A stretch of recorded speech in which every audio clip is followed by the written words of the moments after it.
All right. We are live. Well, I don't even know when I first saw you, Michael. Um, but I keep seeing you, and I keep thinking like this guy has got something going on. Um, I mean, I kind of think that about everybody, to be fair. Yeah. I just think human beings are so interesting and so curious. But I feel like every time I have like often there'll be like a live stream, I'll click on it and I'll catch a few minutes of this, a few minutes of that. Although you and I have been on live streams for periods together. But I just like, what is this guy's story? So I reached out and you were willing to share your story. And because I studied journalism for a while, I feel like I have that like I'm always chasing a story. Hopefully it's for a good cause, but stories are just fascinating. And I don't know, you listen to someone tell a story and it transforms you, it changes you, and you find yourself kind of like caught up in it. So I guess around here on these TLC parts, the question is like, tell us about the home you grew up in. Yeah. So I've learned a little bit about my story and how I got there. Um, my dad's side is like a generic Protestants who sort of became secularized in a way. Like my grandpa ended up in Death Valley, California. And I don't think they were particularly religious. He served right after World War II, was like in the planes flying over the Bay of Pigs during the Cuban Missile Crisis, kind of thing.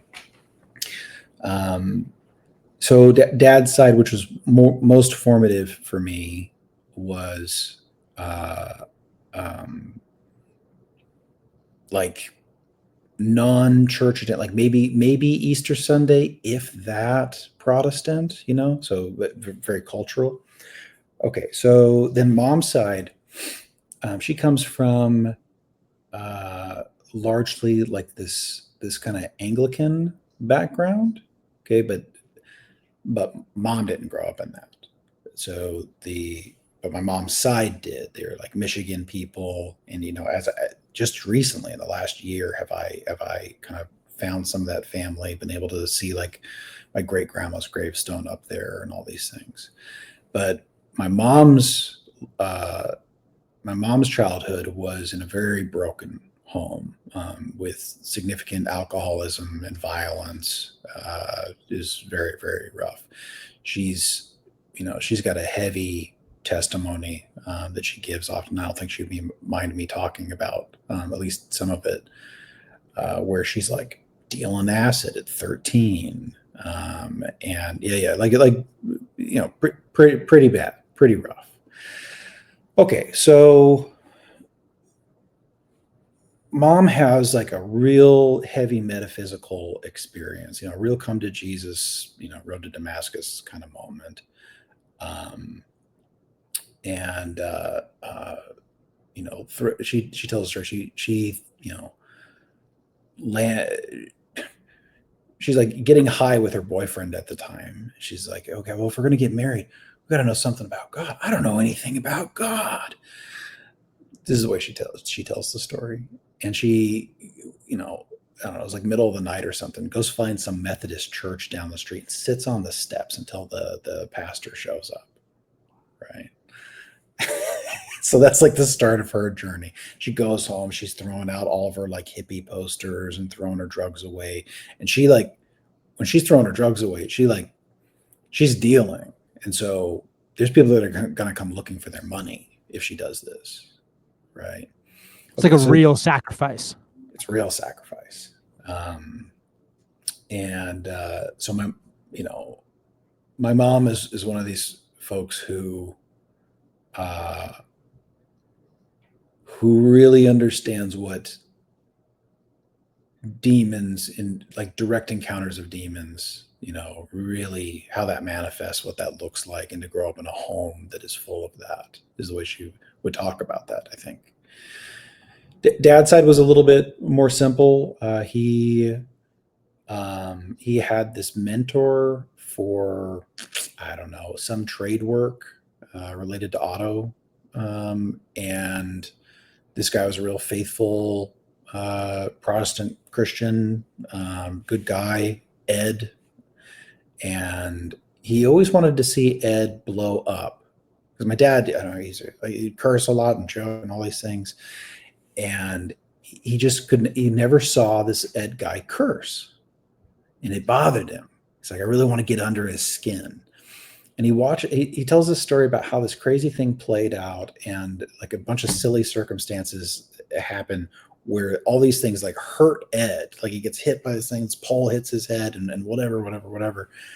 And Ed doesn't lose control, right? He doesn't lose his nerve, and he's just he doesn't curse, and he I don't know, he had like some catchphrase. It was like, praise the Lord or something. I don't know what he said, but even after all that and all this like physical damage, and Dad's been like working with this guy for months, and so for Dad, he goes, okay, I got to understand what's going on here, and then starts having more serious conversations with him. So both parents end up in sort of a Methodisty, but probably Methodist charismatic church around Colorado Springs. This is very much around like Jesus movement kind of times. The little bit that I've seen from the pictures and what I understand about that community out in Iredale, Colorado, it seemed like they had like a beautiful little blossoming community. Leaning heavy on the charismatic side, and kind of dispensationalist, like Rapture films, like very very 70s kind of vibe sort of thing, right? Dad gets held up at gunpoint in Colorado, and there's other events that are a little bit more hard to talk about, that I only have like some context on. But long story short, the family can't be in Colorado, got to move to Missouri. So if you know anything about the charismatics, there's two really big hubs in the U.S., at least to the best of my knowledge. One is Colorado, definitely for Assemblies of God, but I think this is true for charismatics in general. Big hub in Colorado Springs post Jesus movement. And then you have Springfield, Missouri, which is the headquarters for the Assemblies of God, right? Did they pick Missouri in part for that? Like continue? I think that played into it, but I just have never heard my parents talk about it in such an explicit way where like, we're going to move to where the headquarters of the Assemblies of God are. I didn't really hear that out of them, but I think it was part of it. My great grandpa on my dad's side like lived out the rest of his days in Missouri and had some property out here. My dad used to come out to Missouri and spend time there. I'm in Texas now, but I grew up in Missouri. So he'd spend this time with his great grandpa, found it, kind of charming. So liked it. But I think, my dad was very much so a family guy, like for as not particularly Christian as my dad's side was. They were very, very tight knit in the family. I think part of that was because his dad was always gone with the Navy, and they had to bind really tightly to help mom. And so that kept them, and it was him and three siblings that kept them really, tightly bound together. So anyways, I think my dad probably would have preferred to be closer to family, but they weren't. And they ended up out in Missouri. And mom definitely didn't want to be close to her family. That just, she wanted to get away. She wanted to get away for sure. So growing up, I remember we would visit my dad's side of the family and try to go to like family events, drive to Colorado pretty often. Mom's side, I only met them, maybe twice. And then had like little bits of experiences more with her side, but it was rough. Like one of the only times I got to visit my oldest uncle on her side, he was in prison, and then like later killed himself. It's pretty rough. Okay, so You have we're in. siblings? I'm only child. Only Oh, child. me too. Yeah. And apparently there's different types of only children. My wife is only child too. I'm the kind of only child that does a lot better at like being able to just like be alone and amuse myself or something. She's less so, which is kind of funny. I don't know. I always just figured all only children were able to like, there was no one to play with. So you've just figured it out. Yeah. I mean, I remember like we there was the house I like grew up into like sixth grade.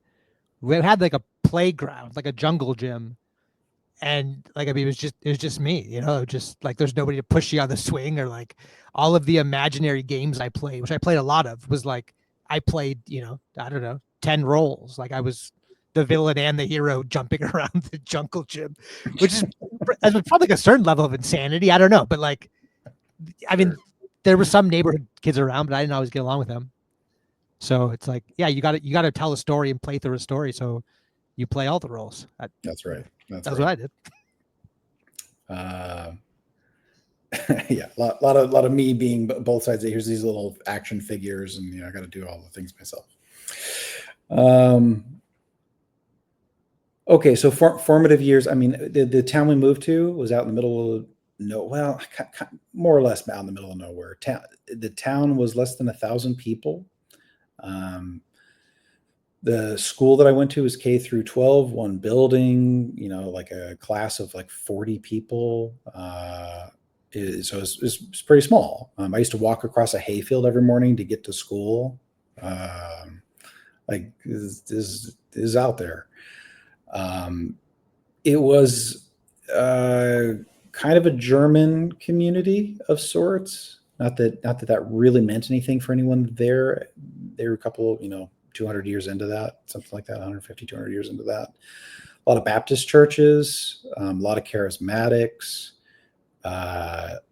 You wouldn't really, there is a Catholic church in the town, but you really wouldn't meet a Catholic. And no one had anything kind to say about Catholics generally. And there is the kind of thing where there's Christians and then there's the Catholics. That's kind of how they would talk about it. I mean, that's the same way I grew up. I think it's got to be some like the Baptist thing, because I grew up in Baptist land in Yeah. southern Wisconsin, and I mean we had Catholic churches around, but I mean it wasn't until later on that I learned that there was like plenty of Catholics that didn't like the Protestants just as much as some of us Protestants didn't like the Catholics. Right. I was like, oh, we all just hate each other. Okay. Yeah. Yeah, and I got to see quite a bit of that. We would church hop a bit before. They would always have like at least a little bit of a charismatic bent, but I remember, being at some more Baptist-y, non-denom-y kind of places. Funny enough, just last month, my parents and me and my wife were visiting my parents, and Mom wanted to go to the same church on Sunday, and she suggested that we go to the very first church that we all went to together when we had first moved to Missouri, and that was the first time I had visited there since I was probably like 5, maybe younger. So that was interesting because it's an old like Catholic. It's Catholic, yeah. I think it's an old Catholic monastery for nuns that had been converted over into a Protestant church, and now it's got like a charismatic side, and then they still have the old chapel with all the ornate Catholic things and like a golden mosaic, behind the altar. It's really that was really interesting. But anyways, so I guess I have a lot of these memories from being like doing the church hopping with my parents. But we definitely had this charismatic bent. Parents were speaking in tongues in Colorado, well beforehand. rapture dispensationalists. And we eventually landed in Assemblies of God circles primarily, which was a natural fit. I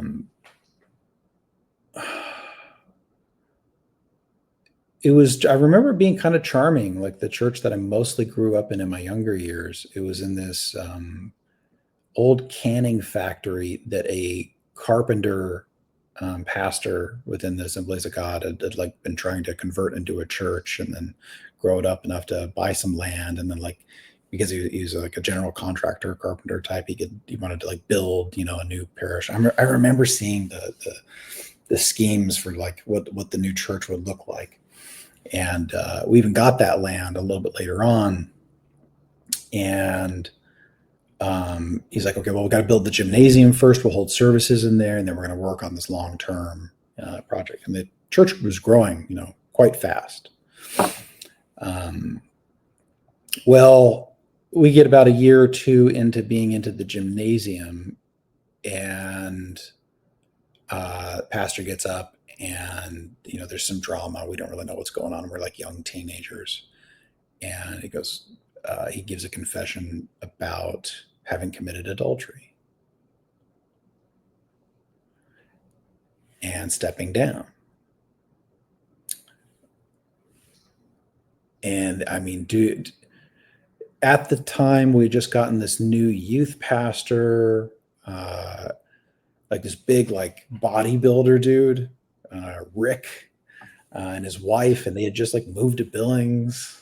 Rick is such a good name for a bodybuilding youth pastor. Yeah. And I'm like just old enough to be moving into the youth group when that happens. I'm just like right on the cusp. So Rick stays, and then we were getting these temporary pastors on Sundays. The adults are in disarray. They're not sure what to do. But the youth group is, on fire, right? And it's growing, and like, I've got most of my 40-person, class out of my little school, like coming to my youth group, like we're evangelizing and right. And we're having these, super ecstatic worship services, all the crying, all the worshiping, all the third day music, all the sonic flood, all just the whole thing. And we're going to conferences. We're going to Acquire the Fire. We're going on missions trips, down to inner city areas and helping give out food and preaching the gospel, and going like in our small little town of 1,000 people. We're going door to door, right? We're going door to door, evangelizing, just like talking to them about Jesus. Did you like that? Like, was that like a natural fit for you? Because like when I was in college, I did a lot of door to door stuff. I done it in high school too, and like for me, I don't know, I kind of like took to it. But I know there were some people that like were like would be with us door to door, but they'd always be in the back, like, I'm here, but I'm not going to ask anyone questions. I'm not going to knock. I got in the car. We ended up going door to door.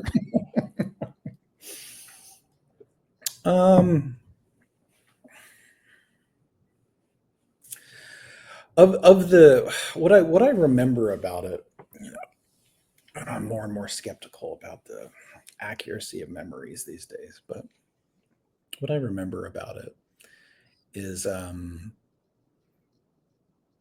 being more embedded in,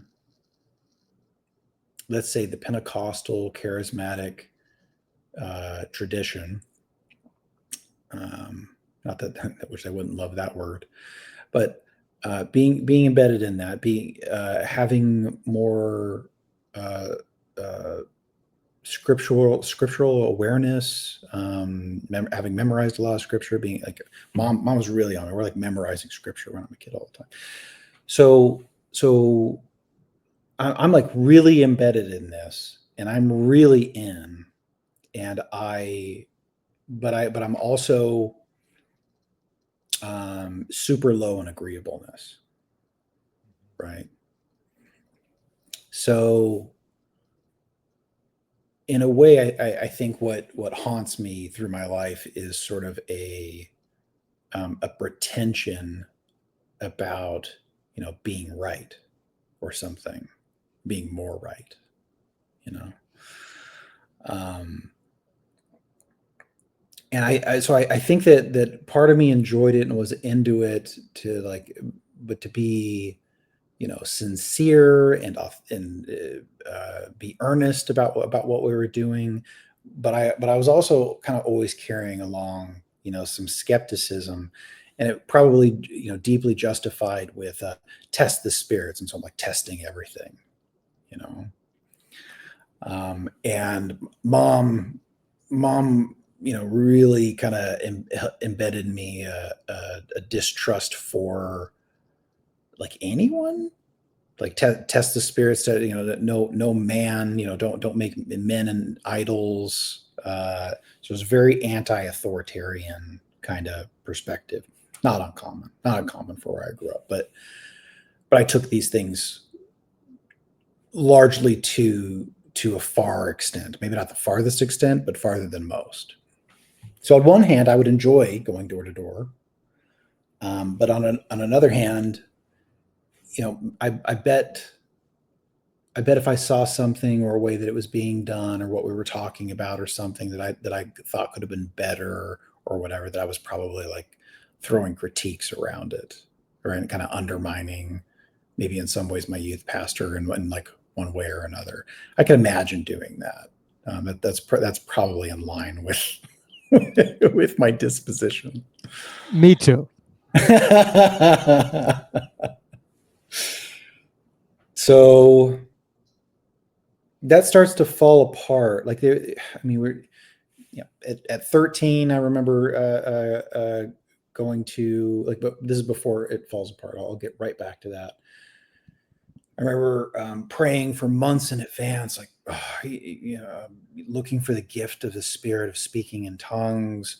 And we get down to this conference in Little Rock, Arkansas, and I prayed that they would do an altar call, and when the altar call happened, I would go down, and then when my feet touched the bottom of the arena, that I would speak in tongues. So I'm praying for this for months, right? And if I remember it correctly, it almost plays out that way. I don't think I got to the floor. I think I was halfway down, and like maybe couldn't get any further because there's just so many people or something. And during that convention and that particular altar call, I'm speaking in tongues. And this turns into a lot of us that this youth group is only a year or two old. We're kind of at that stage. Like, a bunch of the kids are speaking in tongues now.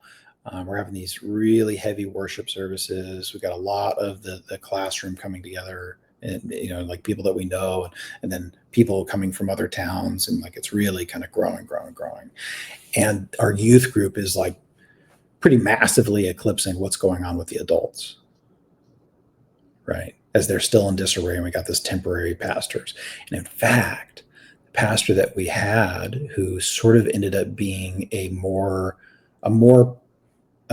long-term temporary guy. It wasn't really a plan for him to take over fully, but I think his kid was coming to our youth group, and he was a academic at CBC, which is where the Assemblies of God trains all their pastors. And he's like, I guess I'll help. And so we had this professor from an Assemblies of God school, who was our pastor.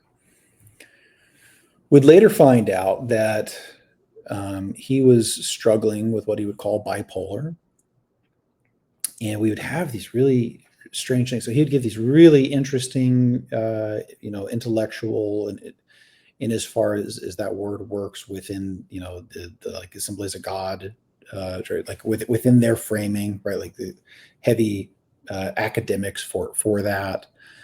But sometimes he'd get like half an hour, 45 minutes in and just like stop and look dead and go, I can't do this, and just walk out. Like, we don't know what to do with it. My dad got into particular tensions with him. My dad was he was helping run our version of Boy Scouts. It's called Royal Rangers. Yep. And I guess they got into this thing, and that guy asked him to leave he's like, you need to leave the church. I don't know how that conversation played out. Who knows? I don't know how that went, but that's sort of what's conveyed to me. And so my parents aren't going. I'm still going. They're giving their tithe money to the youth group. You could tithe just to the youth group. Somehow they worked that out. I don't know how. So my parents are like, don't know what to do with themselves. They're not in church. Mom is like getting sick. She's in bed all the time. She does have like a thyroid thing that happens. But later she would say that it was just as much physical as it was spiritual. Dad is at work all the time, and I'm just like in this youth group kind of on my own. This is my mid and up to later teens, but mostly mid. But it starts to fall apart at the youth group too. The teenagers are becoming a little bit more skeptical, or they will kind of want to go drink, or they want to date. They're no longer satisfied with, I'm only dating Jesus. That's a hard one to swallow, I think, especially for the boys. Yeah. So that's falling apart. I think my cynicism starts to get stronger personally, and I don't like the questions that I don't have answers to. I've got my own rebellion. I'm also entering into being online. Right. So this is like 98, 99, right? That was kind of happening for me already, even from 95. I'm like early internet fluency. I'm in chat rooms early on, but getting into places that kids shouldn't be, and chat rooms shouldn't have existed for those teenagers back then. I'm certain of that. And so my own, the energy, so I'm like trying to, be abstinent and date Jesus, but then at night I'm getting into like dark corners of the internet. Right. So on top of that, I'm being exposed to, more critiques about Christianity entirely, and becoming more cynical, and having questions that no one's close to having an answer to. Is that coming from the internet? It has to be influenced by that, for sure. Some of it's probably general TV culture. Here's the NBC, ABC, 7 channels that everybody can get, even if you're out in the country, kind of thing. So I've got that, but I've also got this internet influence, these chat rooms, and these forums, and all these things. And I know that I have to be getting exposed to certain ideas, but part of it is, I think, accepting some weird presuppositions about, if that's even the right word for it, about identity. Like,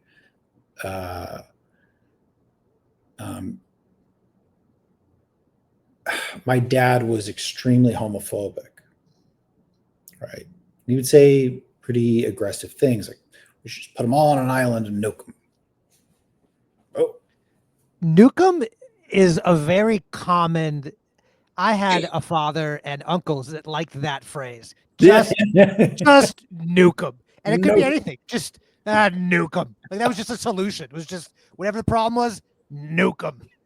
Right. Right. So, you know, and that was sort of like a general sentiment in some ways, and in other ways, it was no, but you have to love them, and there was a irreconcilable difference between the wider community about how to deal with that, and I couldn't get straight answers out of anybody for questions like that, among other things, and it couldn't hold very well, and I struggled with my criticisms about all of it. Now, right around this time, not long after, I'm like 16, 9/11 happens. So youth group was already in a little bit more disarray, but it was still there. But 9/11 happens, and I remember going classroom to classroom and like getting everybody together to like pray, like go into the gymnasium where we're gonna all pray together. Like every Christian I could find to just like get in there and go pray. And we do, praying at the flagpole and all this stuff. So there was that, and there was that side of what I was doing, but there was the other side where I continued to become more and more cynical in my small town and with the teachers and any kind of authority figures. And I'm the guy that's out in the hall all the time because I won't stop wisecracking. So things weren't going super well at school. There is, a lot of tension about what war is going to look like in this post 9/11 thing. The Christian community that I grew up in is the adults are still struggling. I still got this like bipolar pastor, and the youth group is now not quite what it was. And I had this event that went on at school. I mean, look, I'm out in the country where most of the seniors that could drive and stuff like had shotguns in their truck, like on the back window, right? We're only a few years post Columbine at this point. We're barely past that. And I had like a switchblade at school because it was just like me and like other country friends were like, "Hey, look at my cool blade! They got some like knife thing." Okay, so that gets me in some trouble, but I was already struggling at school, and this presented this opportunity where mom, was kind of like worried about it, and she's like, "Do you want to try to get out of here and go to like a military school or something?" Like, yeah, I do. I would love to get out of here. So I do. Did you have like dreams of things you wanted to do or places you wanted to go? Or was it just a sense of like, I'm in the country and I want to like you said, I want to get out of here. I want to see what else is out there and figure it out as it comes? That's a good question. I grew up as like an art kid. I was really, really into comics. I was always drawing, always drawing. You wouldn't find me just drawing all the time. And I thought I wanted to be like a graphic artist or a comic book artist or something like that. Like I wanted to do that. I also had like a somewhat of an interest in psychology, which I think was prompted a little bit by God bless my mom, but she didn't. Sometimes I would end up the child therapist of sorts. So those two things were interesting for me. When I got into this military school thing, I attached identity or something like that more there, and I went, I'm going to join. Maybe I'm going to be like get into like international relations or something. I don't know, but I knew that and it was like the common Midwestern thing. Like, okay, we're going to Iraq. You're a good Midwestern boy, and you go serve, right? Because we're brought up on this like ethos of if that's the right word, on this World War II mythology. You know, we fought the Nazis. We did this. We're good. Got to go serve your country. Go die for your country. A lot of kids I grew up around like, oh, we're going to be Navy SEALs. We're going to be Navy SEAls. So when I get into, I wasn't even really into the military stuff, but military school was like a way out of where I was. So what is military school? This is Yeah, like college adjacent? it was like a high school program. It was like a high school program on an actual military base, out in middle of nowhere, Missouri, between Kansas City and Springfield. So I go do that, which is just like a very much so a boot camp. It's just you and like 400 other guys, and they are going to drill you down until it's like 150. Right. So I survived that, graduate. It was run by a lot of Marines. And so coming out of that, it was like, I'm not joining any other service. I have to be a Marine. So here's Iraq. I have to go be a Marine. I have to go serve. So I was set on that right from getting out of school. But I was always the youngest in my class. And then this program also meant that I graduated earlier than most. So I was still later 16, graduated out of high school, right? Just out of circumstance. So I've got a little bit of time to fill before I can join. Now this is 2002 to 2003. And, Iraq is really just starting to ramp up. We're watching the talks with the UN, the primaries with Bush and Kerry are going, and I'm paying attention to all of that, just real close. I'm just like kind of glued to these world events and what's going on, which is where, watching world events and politics, probably where some of that, an addiction to that forms to some degree that would follow me, and still does. So during this process, I had to work a couple of jobs just to fill the gap before I was able to go to boot camp. And during that time, I sort of deconstructed. I deconstructed out of this military thing that I'd been built up into in military school for sure.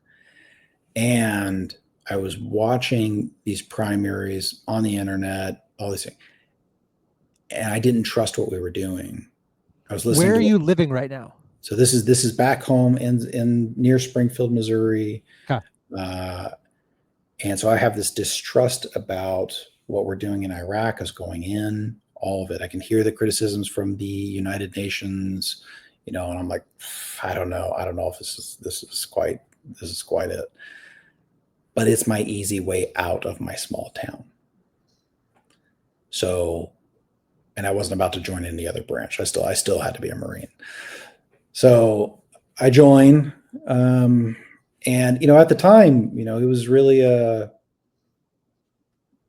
your mortality is actually on the line. We don't know how bad this is going to get, kind of a thing. Maybe that was part of me just being young and stupid. Like, okay, well, it's a bunch of desert brown people. This is not the same again as like going up against another, world, first world nation with major powers. But, I get to boot camp eventually. Maybe quick anecdote that I think actually does relate to this. Before I go to boot camp, my first meaningful experience of trying to date or something like that comes into play. And I am coming home from work, and there's this car that whips past me, and it's got these two girls in it, and there's a Marine Corps sticker on the back, which I'm like highly attuned to because I'm joining the Marine Corps. I end up at the same stoplight as them. I'm like 17, just cocksure myself. Who's the Marine? They go, we are. So turned out that they were also joining the Marine Corps, and they had the same recruiter as me. We'll get into it more later, maybe, but the one in the passenger seat I would get married to within the next year or so, and the one in the passengers or the one in the driver's seat, I would end up being engaged to and living with for 7 years later on, which is weird.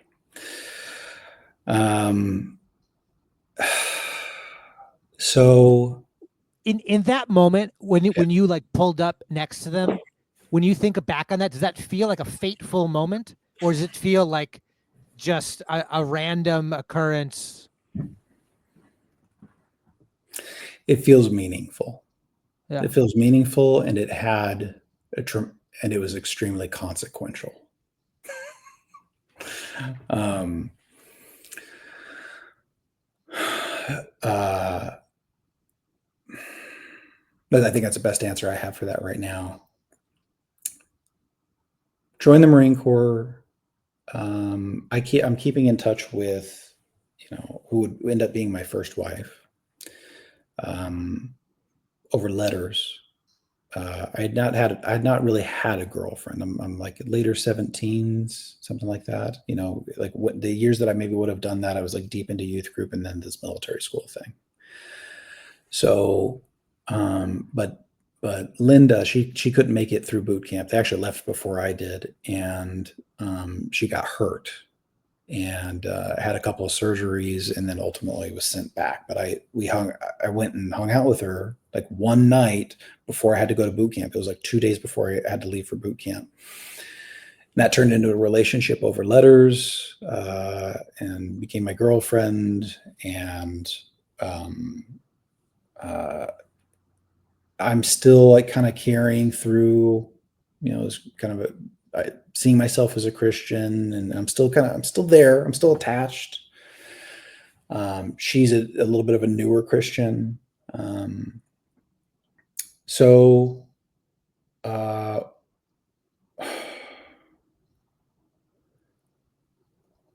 I'm in boot camp, it turns into this relationship thing. I get out of boot camp, we see each other. I'm in training. I find out that I'm going to get stationed in Japan. Now, I know that she has these major knee injuries. She basically can't walk. Because when she was in boot camp, she was climbing up a rope. She was about 2 stories up, had a seizure, and fell 2 stories, tore her ACL, tore her lateral and medial meniscus, just shredded her knee, right? And because she had like she had some kind of pre-existing knee injury before she went in, the VA said, we already did a little bit for it, but we're cutting you off, or we can't do anything more for you. So here I am. This is like my girlfriend. I'm getting orders to Japan, and she's not going to be able to come with me or anything.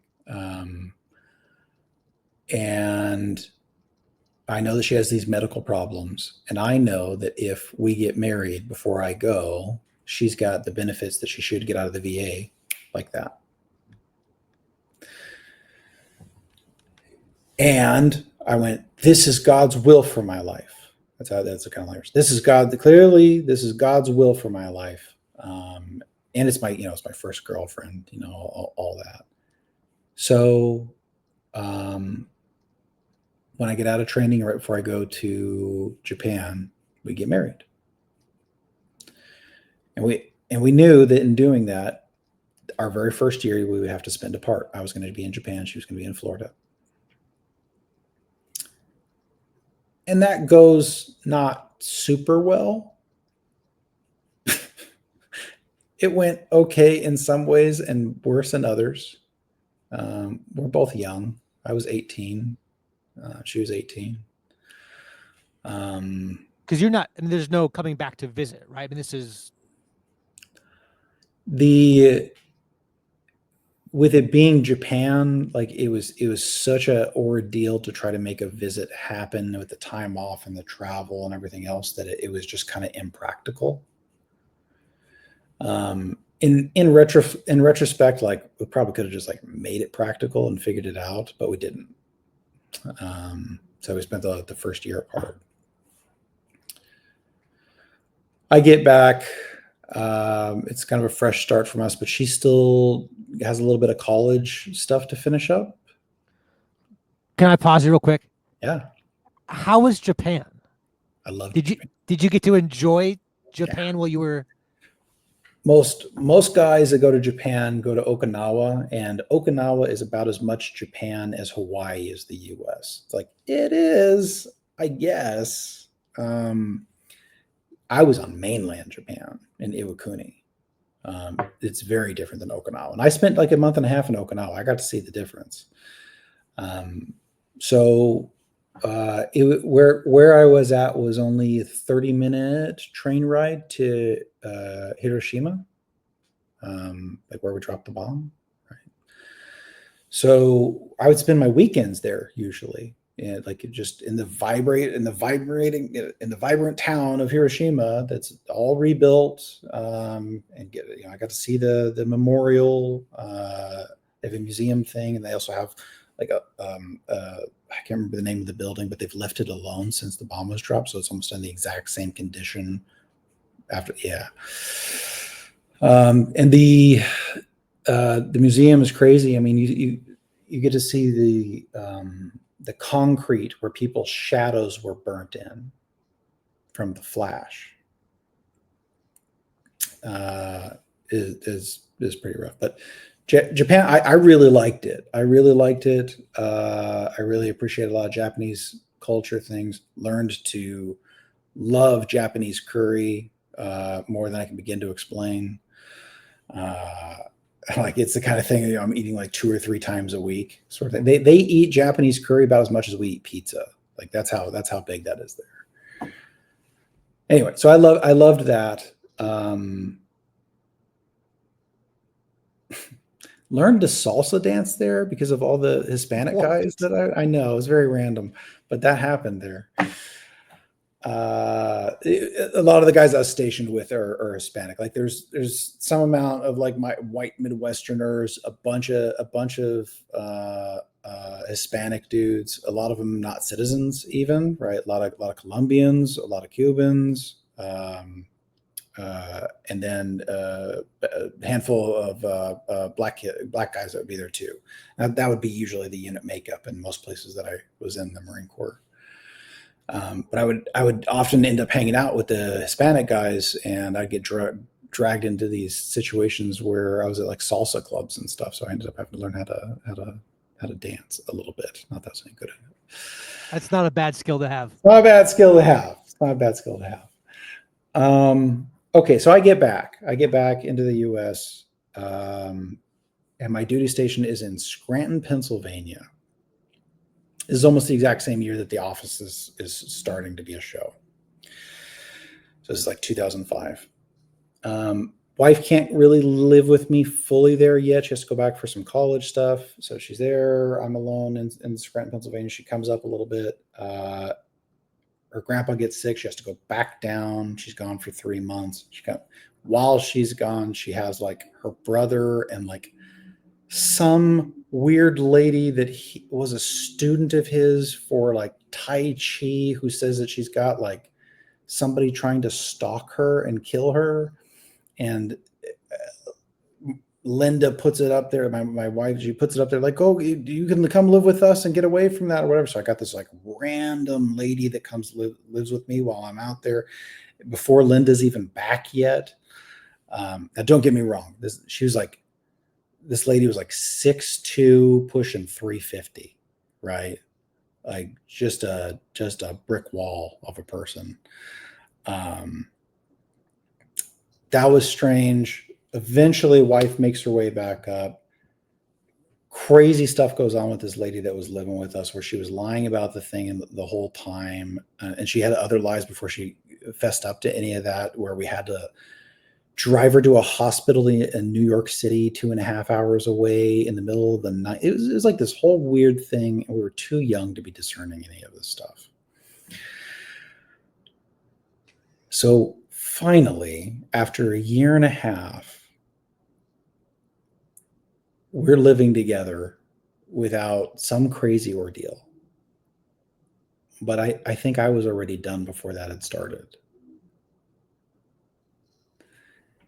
And at one point we split, and my parents they have not had an easy time in their marriage necessarily, but they stuck together. They're still together now. I grew up in a way where like that's just a sin that you don't commit. You don't get divorced. You just don't cross that bridge. Thick and thin. My parents were dating less than a month before they were married, something like that. Right? Like, you don't get divorced. Thick and thin. Okay. So we split this first time, and that hits me so hard, because it's like shattering my reality and how I'm raised. I can't bear it. So I drive her out and we try to make it work. A few months later, how much that bothered me didn't bother me anymore, because I decided that it was going to be I was making her unhappy, and that the more right thing to do was going to be to let her go. Right. Which was probably me lying to myself about I want out. Probably. Who knows? It's a long time ago now. But that event is what, and this is happening at 20, is what throws me violently into a full deconstruction. Now, it's a combination of a few things. I'm like, all right, I don't trust any of these conservatives that I grew up, these Bush conservative evangelicals that I grew up around, and all this nonsense has gone up in Iraq, right? The rapture stuff, I'm over it. I'm just over it. Rapture was the first thing to fall for me as well. Yeah. That was like a central building block, and they should have picked a different one, because I should have picked a different one. That was just too easy to poke a hole in. Yeah. And here I am getting divorced. And so I'm like, okay. I remember thinking about this intentionally after she and I had like really split. I'm like, I have to take everything that I know and everything I've ever thought and every assumption I've ever had. I have to strip it all down and build back from nothing. And I remember when I did that, I sort of had this moment where I wanted a different name.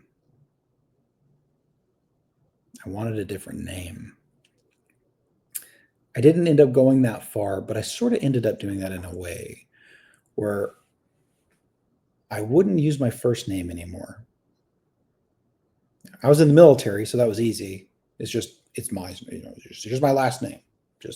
I'm only using that from now on. And I knew if somebody, knew me, because if they used my first name, they didn't know me, right? Because I'm not using that. Yeah. And that would go on for the better part of 20 years. So I built back a totally different identity, got old enough to drink in my last year in the Marine Corps, and boy, oh boy, can the Marines drink. And oh boy, did I. A lot of like little flings of relationship things.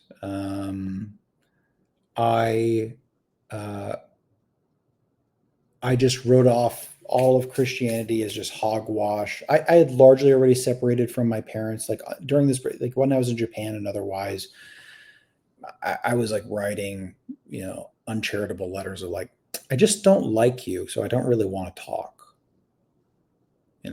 Like I just don't like I don't like who you are, and so I don't think it's a good idea. Right? I was creating heavy separation then, but at this point, I'm like, I'm not. Why would I talk? There was just nothing. It was just hard separation. The only thing that kind of jolted me around on that is that towards the end of my time in the Marine Corps, I was dating this girl, and one of her criticisms was that I made her nervous because I wasn't close with my parents. And in my own heartache of like not of this girl, I went, okay, well, maybe I should be more serious about that. I don't know. So when I got out of the Marine Corps, I actually did go back to Missouri and tried to like work with Dad. Dad wanted me to work with him, like help him do tech stuff. And that was oil and water. And I was telling this story to some people the other day, where there was this fight. It was a fairly benign fight that my parents were having. But mom's she can be a little bit like an angry dwarf, right? Really lose her shit. And she gets set off. I mean, she goes into like blackout anger, right? So she was in that mode over something like whether or not they were going to spend money on building a workshop in the backyard, whatever. For some reason, for them, that had been built up to that point. Now, I'd been mostly raised by mom. Dad was mostly gone, and I remember like kind of rearing up on my dad. I'm like a Marine. I'm like deep into jujitsu. I'm kind of training for some MMA stuff at the time. My dad's not.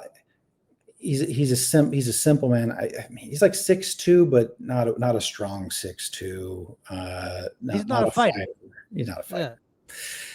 And so, it wasn't like there was never I need to prove that I can show you. It was I am going to challenge you, or I'm going to like defend my mom or like overthrow you or something. I remember even telling my mom, like, I'll get you out of here. Like we'll find an apartment. I don't know.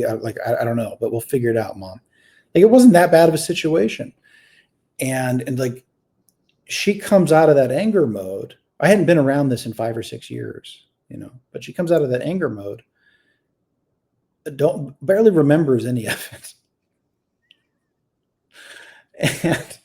And dad just weathers the storms. He's been weathering these storms for 25 years. He's like, whatever. He just lets it slide off his shoulder. He doesn't care. He doesn't care about what I'm doing or that I'm rearing up on him. He's just like, all right. But that stuff would become more interesting to me mythologically in understanding things like Noah's nakedness problems later on, in the relation of sons and fathers. Staying on the story, though, I'm not shy with my parents at this point that I am not a Christian, and when they're asking me questions about it, I'm poking them to pull out pillars that I know could deconstruct their world, right? And to me, I'm doing so in a kindness, right? Because to me, what was held up was false. And so I'm going to shake and challenge these pillars. And then any Christian I talk to, I was thinking about this the other day, before I left the Marine Corps, there was a new commanding officer that came in and he's like, we're going to do Bible studies. I was like, let's go. So it was like kind of required that the whole unit comes in there and does this Bible study with the new commanding officer. And I just bring the full heat, right? Of every like deconstructive, challenging question that you can ask, like a Protestant pseudo kind of charismatic, something, just anything that is just going to break this ordeal. And, they don't hold a Bible study after that, but this was a bad idea. Yeah. And I find myself doing this to every Christian I can find. And I hate them for Iraq. I hate them for what I see as the bullshit that they sold me. And I really, it turns into, in a way, I'm still carrying through a bunch of Christian virtues that I think are good and right. But there's no Christ that comes along with this.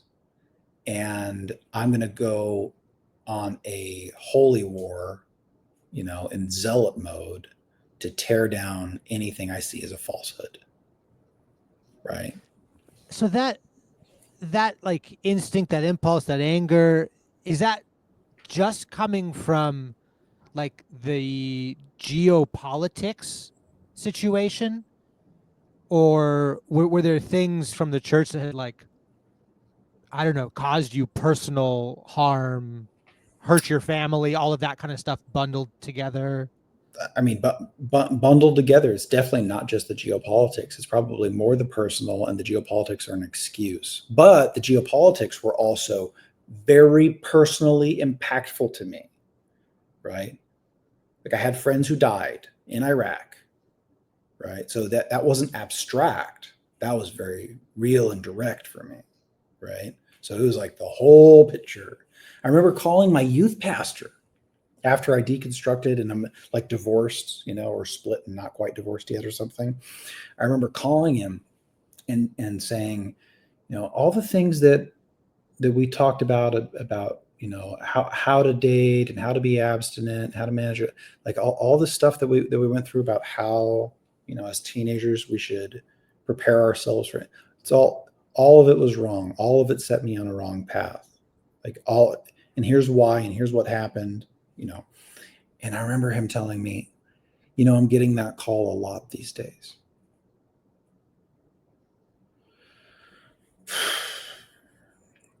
I felt so vindicated with that answer. I felt so vindicated. Oh my gosh. So, largely I'm just ignoring Christians, but any opportunity I have to shit on them, I definitely am. And when I do talk to them, I'm not coming with the obvious heat. I'm coming with like sneaky Trojan horses in order to try to collapse them. Tactical. Oh yeah. Oh yeah. But in a way, like still conducting myself with a handful of things that were Christian in nature, or maybe to me then common sense or just good, or I don't know, who knows how I would have talked about it then. I can't even remember at this point. So, but it turns very, very nihilist, very nominalist. Like, who's to say what matters? Who's to say what's good? Here's my reasons for why I'm doing what I'm doing, and that's the best I've got, man.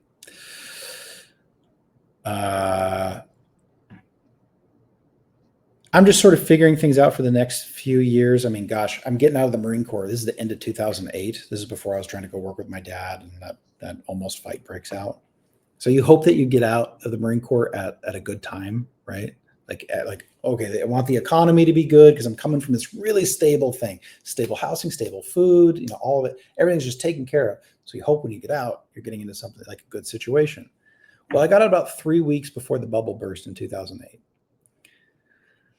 I remember driving to Missouri to go work with my dad and hearing about the bank's collapse.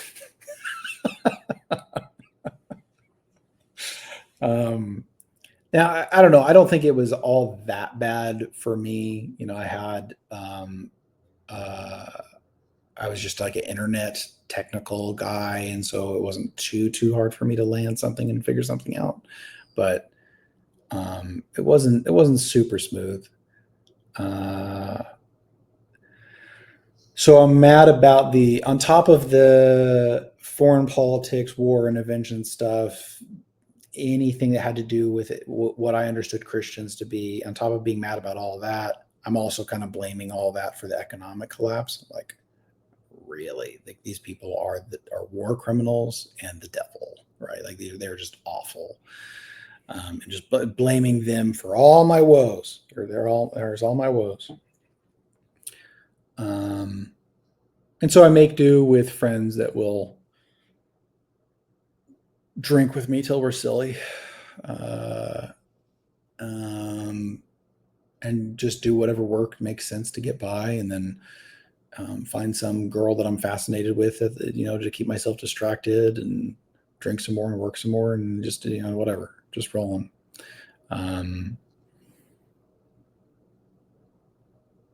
So I end up landing like a decent job there.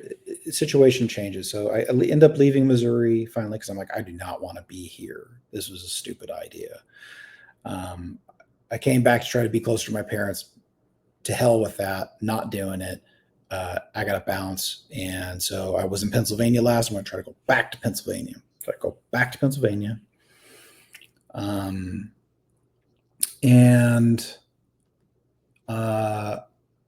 later on, so I'm skipping over a few years here.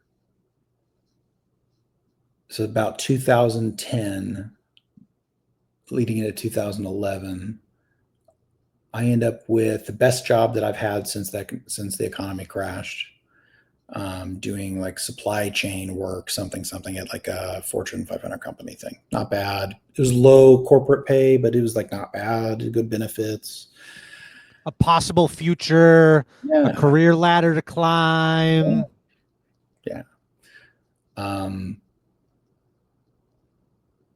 Occupy Wall Street happens, and I can't take my eyes off of it. I cannot take my eyes. I was just glued to CNN. I mean, the whole time as this stuff is going on, you know, anytime there's an election or a midterm or any of that, I'm always like glued to it, watching the politics. I remember probably my transition to being just outright on the left was hearing Colin Powell endorse Obama, and then from there, I had made the shift over. But that was just sort of like weird left leaning. I mean, like really high level, like kind of neolibs, conservatives sort of thing. But the Occupy Wall Street thing, something else was happening, right? And it was calling for revolution. We were mad about the Iraq War. We're mad about the financial collapse, right? And here's these people calling, you know, the banks shouldn't have got bailed out, you know, and they're taking territory, right? Starts off in New York. This encampment isn't going away. There's thousands of people descending on it. Tents are being set up, whatever. Then it, you know, within days, it hits Philly, it hits LA, it hits almost every major metropolitan area in the US, and there's an encampment somewhere, right? No one knows what to do about this. It's very strange, right? Feels sort of like a 60s revolution, civil rights sort of thing, right? And we're like, oh yeah, good, civil rights, yeah, good. The good things came from this. Okay, this is happening again. It's in a way, we thought that it was getting kind of more serious and more aggressive than what they were doing at the time. We were probably just uneducated on what happened back then. But like, okay, yeah. Big banks got bailed out. We're mad. And they're doing this weird anarchist thing. Again, I'm just drawn to it. I'm showing up to the one in Philly. I'm bringing my, because I could see it's a bunch of like leftist protesters, whatever. But here I am, like a white guy from the Midwest, from the Marine Corps, who's usually not like the liberal or the protester. I'm like, yeah, I'm bringing whatever military stuff that I've got still. I'm going to show up and show them that there's veterans that are pissed off too in the same way, right? When you're showing up to Philly, like, are we talking a 2-hour drive? Like, what's the distance between you to Philly? So at this time, I was in Wilmington, Delaware at the time, and it would be like an hour and a half drive, maybe with traffic. So I would drive out there with my tent, set up, sleep there on the concrete, right, and then have to pack up and like leave. And so I'd like be doing this thing where I was like going out to Philly, but then it even comes into Delaware, right? And there's a protest that starts in Delaware. That turns into this huge ordeal where I'm up for like 72 hours straight with these protesters. The police keep trying to shove us into different areas. We got the ACLU involved. We got an injunction in court. It's like lots of drama is played out. And in fact, of all the Occupy movements in the country, we ended up in this position where we were granted indefinite rights to occupy this particular plaza because of the way our First Amendment rights were stepped over. right? So we actually set up like a real encampment, right? Okay, and like, what is around this plaza? Like, are we talking tall buildings? Is Yeah. this suburbia? What's going on at the plaza?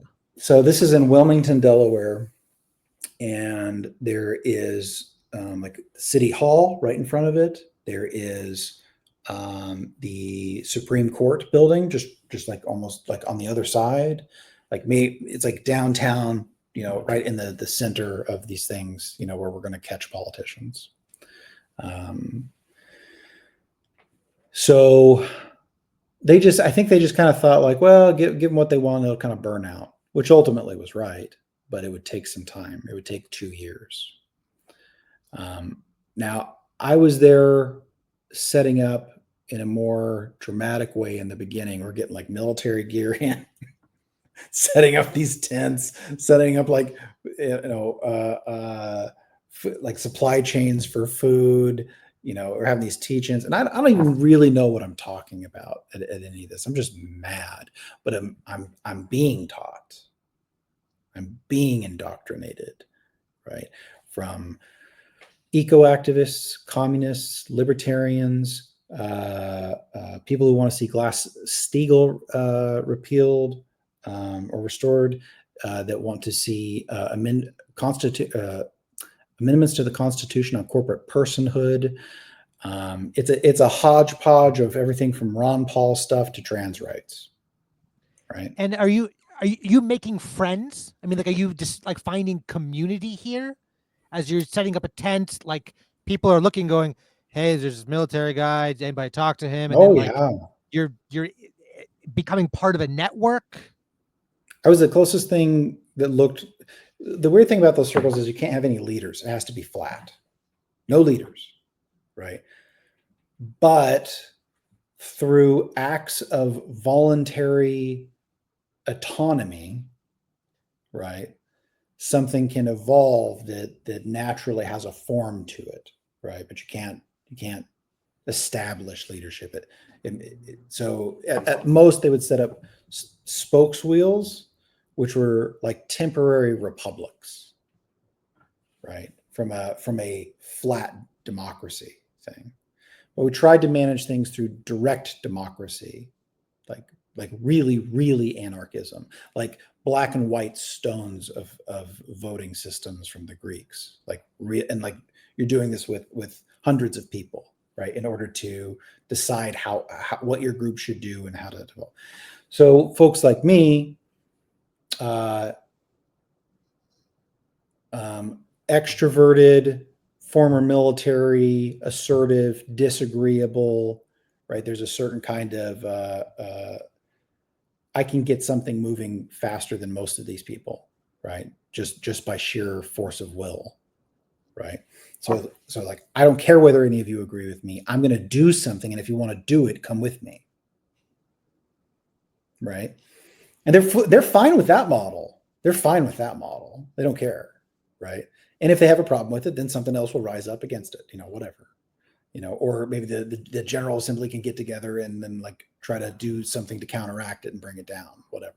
But usually I'm playing nice with all of that. So they liked that. And so, yeah, it was a lot of community. They really appreciated, the kind of perspective and the kind of approach that I was bringing to most things. Cause I'm going like, in the most still nonviolent and sort of pathetic way, full Che Guevara on them, right? So I do that for a while. The encampment grows. We've got these tents. We've got food. We've got all this stuff. Dating wasn't hard in these circles.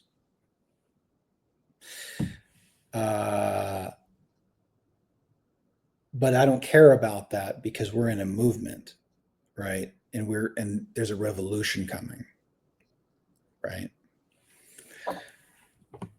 I got a friend that, so I would travel. I'd do this stuff, and I would travel to Philly, and I would travel to New York, and I was ending up in this inter-occupy coordination that was happening nationally, right, between all these different movements, between all the different cities. So the spokes wheel like republic thing, I was often one of those spokes. So I wasn't an organizer, but like anybody who has any sense would go, that's an organizer. Okay. Yeah, you're like a itinerant minister traveling between house churches. Yeah, oh wait, sorry, wrong metaphor. yeah, it was very religious.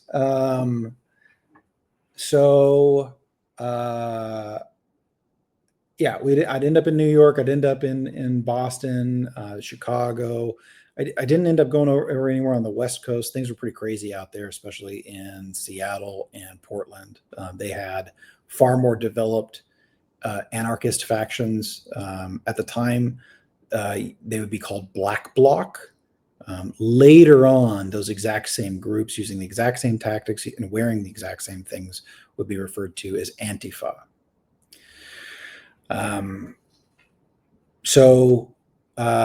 In those circles, of which they were always trying to recruit me, it's all about direct action. That's the word. That's the phrase that they like to use. It's direct action. So here's this anarchist model, and you want to get something done. It requires direct action.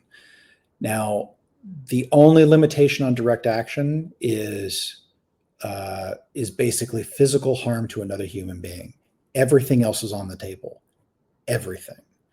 Which is why there's no remorse for burning somebody's building down or affecting some kind of resources or affecting some kind of economy, as long as you are not directly physically harming another person. Again, everything's on the table, right? So there's not like full cohesiveness within this thing. It's a big tent with lots of little tents inside of it, right? Again, like I mentioned, eco-activists, Ron Paul people, feminists, social justice warriors of kinds, lots of stuff. But the words communist and anarchist are thrown around a lot.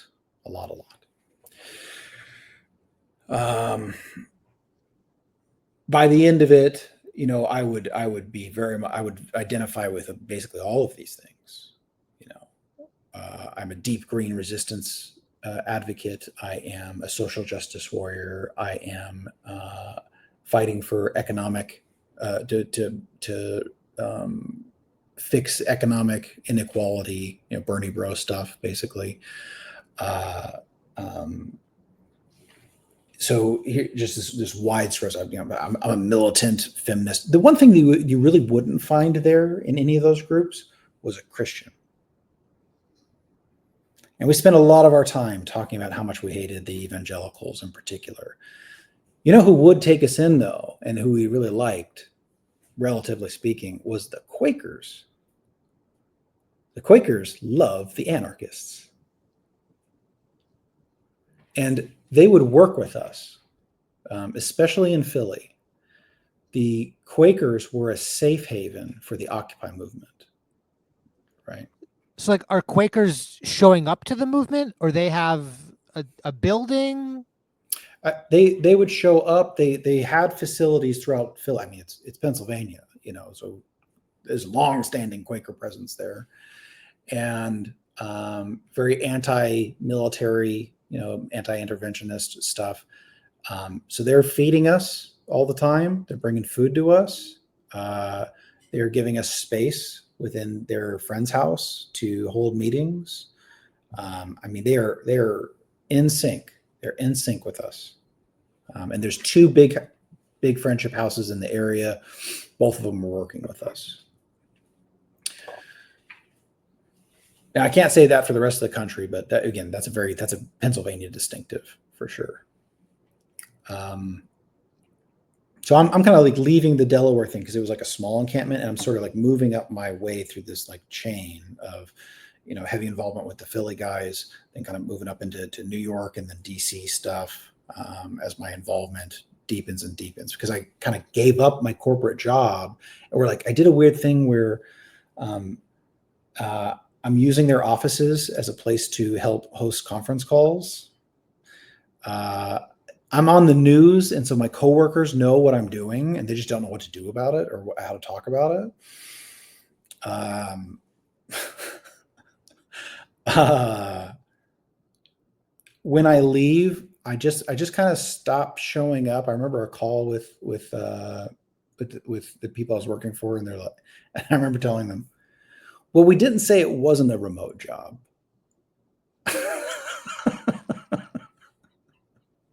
Is very very stupid. I was very immature about all of it.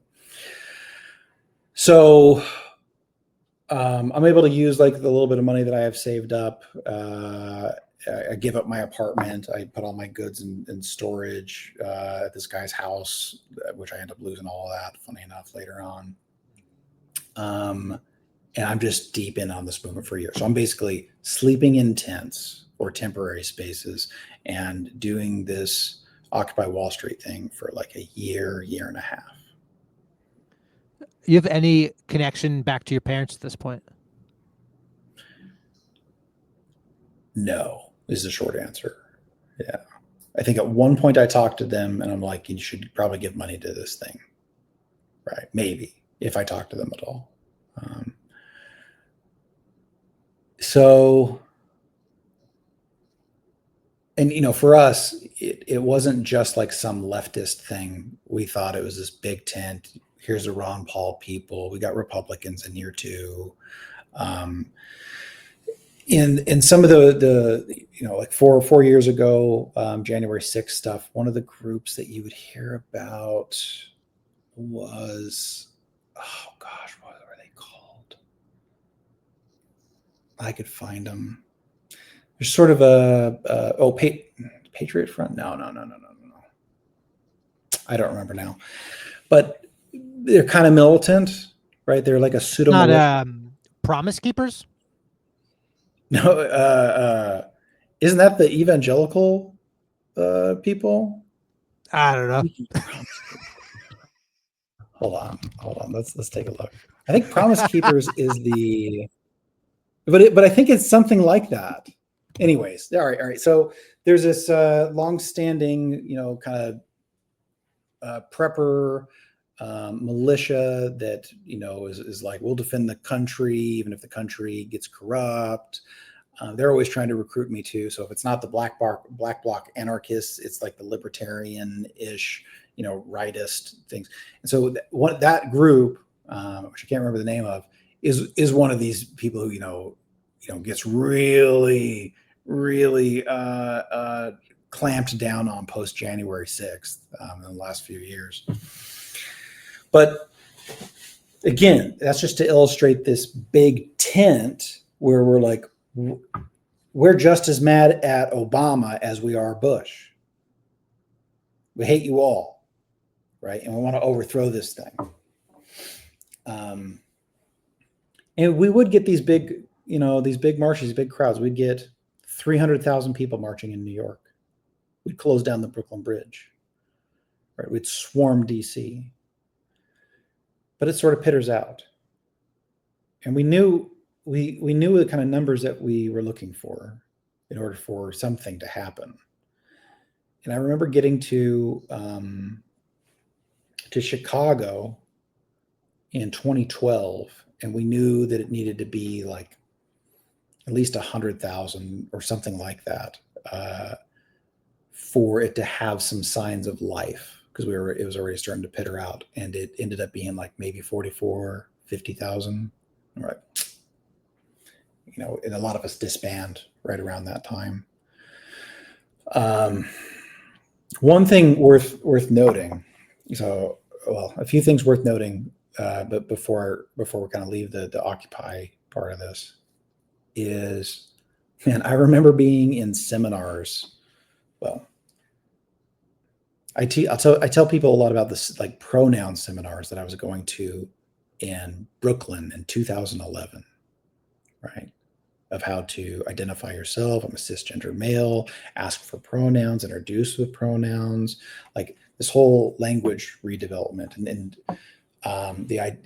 one of the phrases I remember was always, change the language, change the culture. Right? Like, yeah, no shit. So other things that stood out.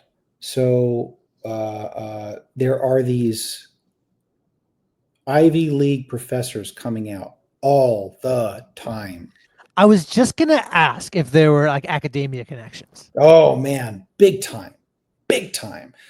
So they'd come out and they'd give these seminars, right, and teach us, right, history, politics, whatever, right. Right. Here's communism. Here's gender ideology stuff, whatever, queer theory. What just constant. There was always leftist professors coming out of the woodworks from institutes, coming down and giving teach-ins, all these teach-ins. Now, I was always a little frustrated with some of all the identity politics stuff. My camp that I was usually more often in was the one trying to maintain what we thought was a center that could hold it all together, which was about economic inequality, right? So the Glass-Steagall stuff, dealing with Citizens United, amending the Constitution about corporate personhood. We saw these things as all of you should be able to get around this. And so that was effective to some degree. Those talking points and those ideas would later become largely the platform that Bernie could build off of. He agreed with all that at the time. We didn't trust Bernie and Warren then. So this is 2011, before any steam picks up on either one of those people. And we're like, we don't trust either of you two. You're part of the problem. You're in government. You're corporate sellouts, right? So we don't trust Bernie. He's a corporate sellout, right? Back then. And we were getting pretty serious, man. We would show up on senators' doorsteps, all kinds of stuff. I remember showing up to a particular senator's doorstep doing Christmas caroling, where we had reworked the words about corporate corruption during the bailout. And we had a reporter there with us. And so he comes out and his kids are with him. And he's got these cookies. He comes out to greet the carolers. And we're just nailing this guy.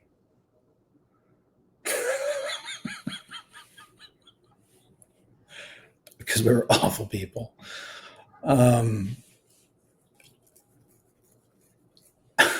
So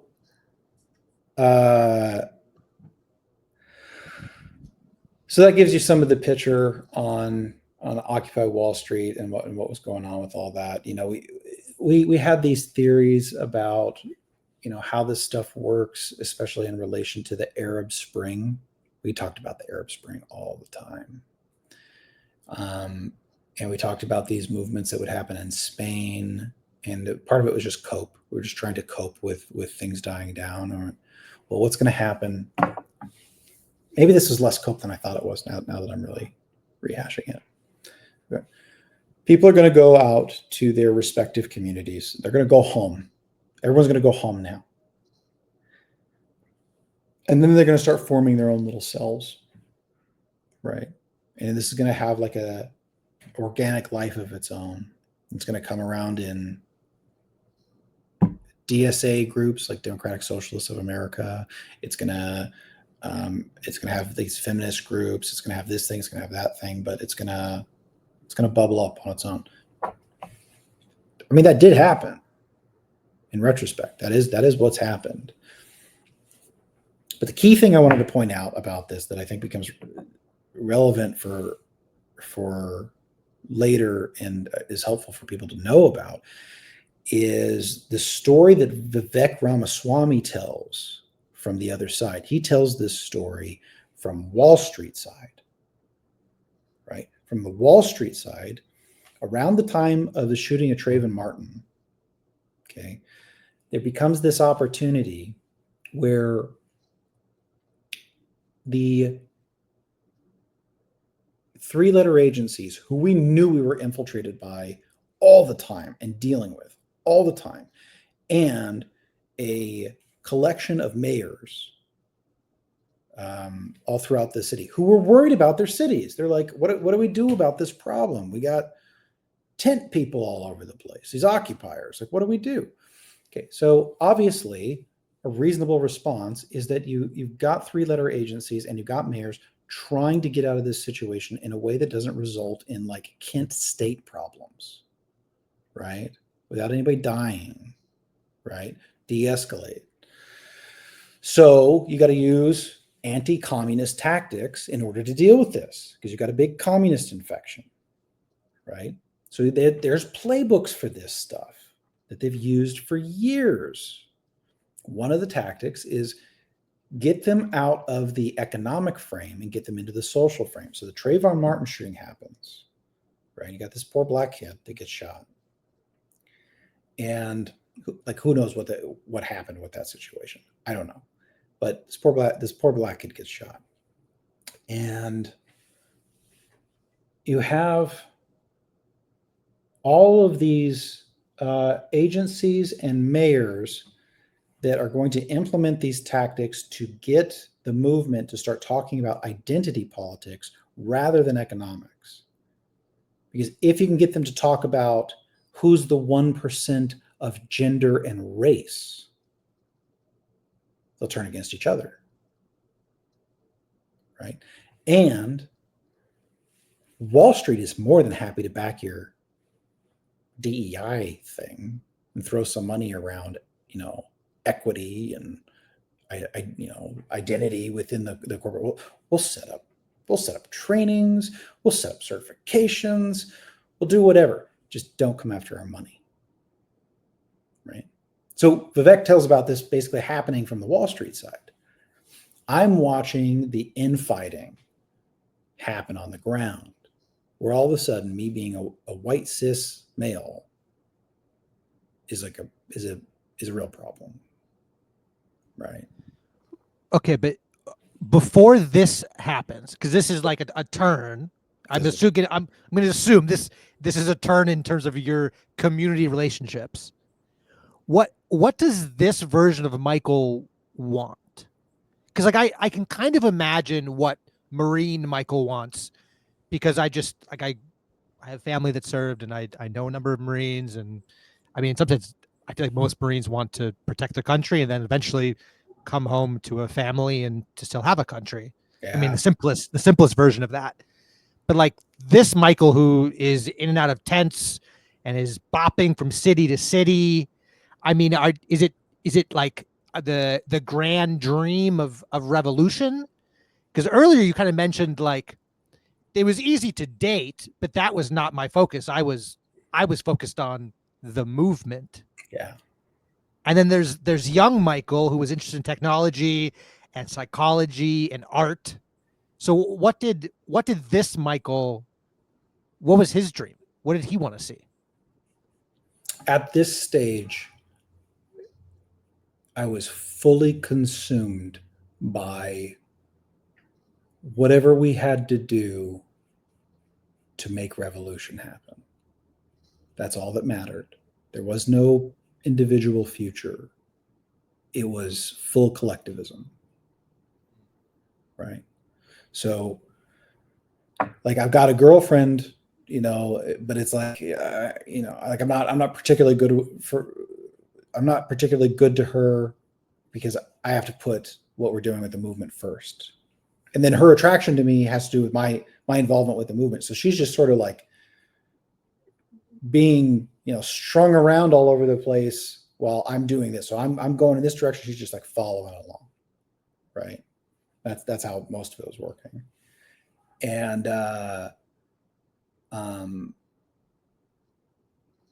some kind of more holistic thinking, like settling down or this kind of thing. None of that's there because the gospel has to be spread.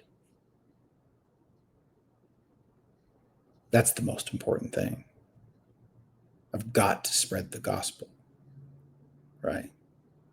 The communist gospel must get out, right?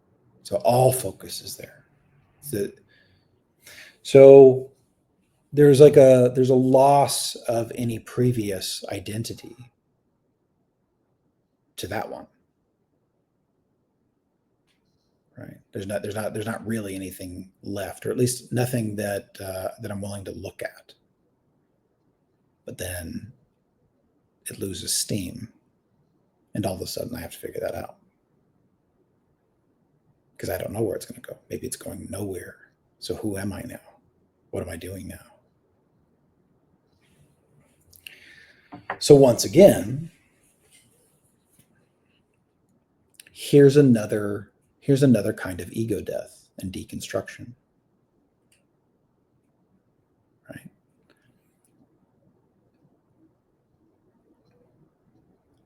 As I've reflected back on some of this, I can see these like many times of an identity building up and then a collapsing, and an identity building up and then a collapsing, and an identity building up and then a collapsing. I think a lot about houses on sand, right? So I go back to Pennsylvania again. There's like a little bit of time in Missouri. As I'm going through identity crisis, I think I talked to my parents. I'm just kind of curious. They said they're going to do like a family reunion thing. I haven't really seen most of that family in 10 years. I'm curious. I have nothing better to do. Like, all right. But there's not a whole lot there that I was going to attach myself to. I'm pulling the same tricks. I'm trying to like sabotage their Christian identity. I hate this area that I grew up in, back in Pennsylvania again. And I think all my attention starts just going to finding a mate. That's where it seemed to go.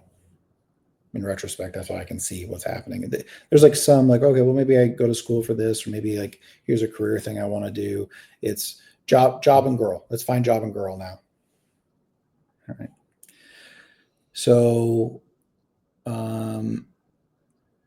that starts taking shape a little bit more. I was doing a lot more like web stuff, I was always technical. But it wasn't really a job. It was just something that I did. But I was building a lot of websites and doing a lot of tech work when I was in the Occupy movement. So I had that was starting to shape up into something that looked more like a path, job, career-wise, some identity that I could attach to, and just practicality of getting food on the table. Then I reconnect on Facebook with the girl that was in the driver's seat at that stoplight. She's out in Missouri. And I had fallen for that girl right from the get-go, but she rejected me real hard.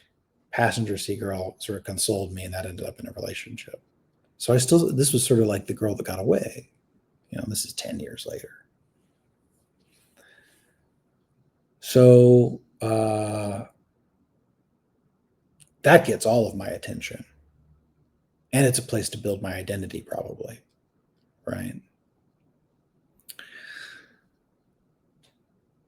So I'm like willing to move out to Missouri for it. Man, this particular thing is kind of weird. So she did end up in the Marine Corps. She got divorced. She lived in Tennessee for a while, had a fiance, didn't work out, moved back to Missouri. She was kind of like rebuilding. And she was going back to church. She was in this little Bible church, or this little Baptist church. And I remember finding like a little YouTube channel that she had where she's just like talking about God.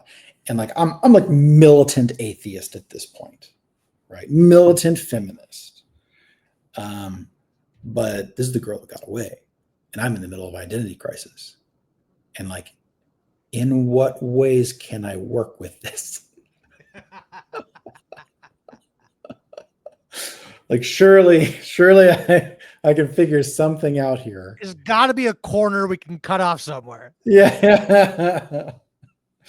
Well, and so for me, I'm like listening to Sam Harris and William Lane Craig debates, and generally speaking, I'm like, okay, no part of me gives a shit about what William Lane Craig is saying, finds it convincing or otherwise, but anything close to a gym, I'm willing to work with it, right? And go, I don't know. I mean, it is interesting that all these guys were willing to die for this thing. I mean, that's pretty compelling. Like anything I can grab that's not bullshit, right? Because it's my opportunity to connect with this girl. I remember having conversations with my best friend who's also like a militant atheist, and he's like, "What on earth are you on about?" Right? And I wasn't taking it too seriously. I wasn't trying to go with it too far, but I had to do some like work myself up to it. Like, yeah, okay, I can date a Christian. Okay, yeah, I can do this. I can do this. And it's probably somewhere in the back of my head of like, we'll be able to figure this out and kind of unravel it and get out of this nonsense. But I tried not to let that be like a primary thought, but I know it had to be there. It had to be there. So she's not like super pious or anything. We get really involved really fast. I remember going to a church service with her, and in what I can ultimately see as a manipulative way now, I wasn't super conscious it was just me trying to be honest and truthful about what I see. Like I was, after the sermon, I'm just like kind of breaking it apart, because where there's all right. So I'm like taking her through that, and over time together, we end up in Tennessee rather than Missouri. But the need for going to church pretty much just vanishes, and we really hadn't been going anyways. And she wasn't very educated on politics, and she's kind of catching more and more of that as she's spending time with me. And for me, church stuff got replaced with politics. Right. That's where these bodies were. That we're not talking about Methodists hating the Baptists anymore. We're talking about the eco-activists fighting with the feminists. Did you have any notion of that when you were in the politics, like knee deep? Like, was the religious frame ever something anybody ever put on it? To us, when I was in that, the way that we thought about it is, here's the real framing, right? So here's a bunch of weird delusional nonsense people, right? From all sorts of backgrounds. Like, we respect you being a Jew or a Muslim or a Christian. Like we respect it in a way, but don't you cross these lines, because it's not real. Right? So here's the like upper playground of objective reality, and you guys are in these weird little silly places. We'll tolerate you as long as you don't get out of line. Right? That's how we thought about it. Not as a competing body, but as the objective real place. Right? Which is exactly what every single one of those bodies is saying. Here's the objective real place, right? But when you are deep in it, right, then we could get into like the postmodern critique of like, there's no escaping that, right? You, me, right now, anybody that ever listens to this, you're in some place where you are like, here's objective reality. You're in some kind of standpoint epistemology. This is the postmodern critique is, you can't get out of that, so you have to acknowledge your own bias. right? You have to acknowledge this place that you're in. So that's why we introduce I'm a cisgender male. I'm on Native American land. I'm acknowledging the situation, acknowledging my standpoint, right? That's the critique of the postmodernists against the modernists, right? They think that might overcome it. But even in doing that, you don't get out of that. You don't get out of the standpoint epistemology just because you're trying to like acknowledge it, right? Because whether that's good to do or not is still from your positional relation. So you have to be embedded in some body. There's no escaping it. Some God will be at the top, right? Okay. Even me making that assertion. Now I'm having to make these assertions from a standpoint. I'm in the Orthodox Church, right? And my hope is to faithfully represent the standpoint epistemology as an Orthodox Christian. So whatever I say is now at that standpoint. There is no neutral place to stand, right? So that means, and that's part of this spiritual work. I'm gonna go too far on that too fast. Rewind. Yeah. All right. So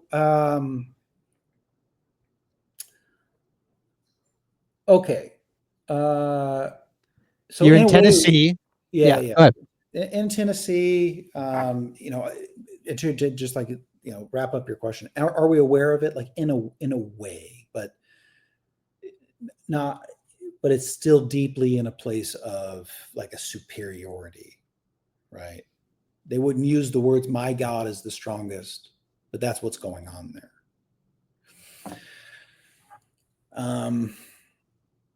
Okay, so then I'm together with this girl.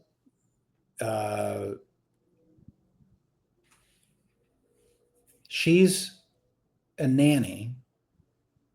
I'm able to just kind of work from wherever doing tech stuff, more or less. But she's a nanny. The family she's with has to move. That's how we end up in Tennessee. We move. Turns out that family's really shady and mistreats her really poorly, but she's super connected to the kids and they just had a baby. So she's like surrogate mother. That's the wrong word, but she's basically their mother. And the situation becomes she has to, like, I was trying to get her to step away from it. She really couldn't. And then the family was doing shady things again where they hadn't paid the bill for this house that they were at, and they had to like leave town out of nowhere. And so they had to leave. And she could recognize that it was not reasonable to follow them. But she has to go through the heartache of detaching from these children. What would follow is an identity collapse in a way that I'd never really seen before. Some of it was similar to what I'd see my mom go through and the way she'd black out. But she told me that, my girlfriend at the time, she'd tell me about these stories about her mom, dark stories. When I met her when she was young, when she was 17, her mom had just passed away from cancer, or that was the story. We would later find out that she had poisoned herself to death by accident because she dealt with Munchausen, or she liked the attention from being sick, which is what she'd done to her children as well, poisoning them to make her kids sick in order to get the attention for them being sick. She would do other things like take cans and beat herself up and then call the cops and try to get her husband arrested. A lot of dark stories from how her mom was. And so my girlfriend would talk about it as, here's this bipolar thing that my mom had. So coming out of this situation, I'm watching this crazy stuff happen to my girlfriend. And at one point, I watched someone else come out of her. I watched her go from this one human being to like the complete inverse of that human being, like that. like maniacal hatred for me that was like unwarranted, hadn't really escalated to that, but was like cruel and insane, unrecognizable from the woman that I had been living with for the last 6 months. And I went, wow, that's pretty, that's like another polar. Oh, she has bipolar. Got it. Figured out. It's figured out now because we have a name. Okay. She's freaked out by that because of what her mom went through.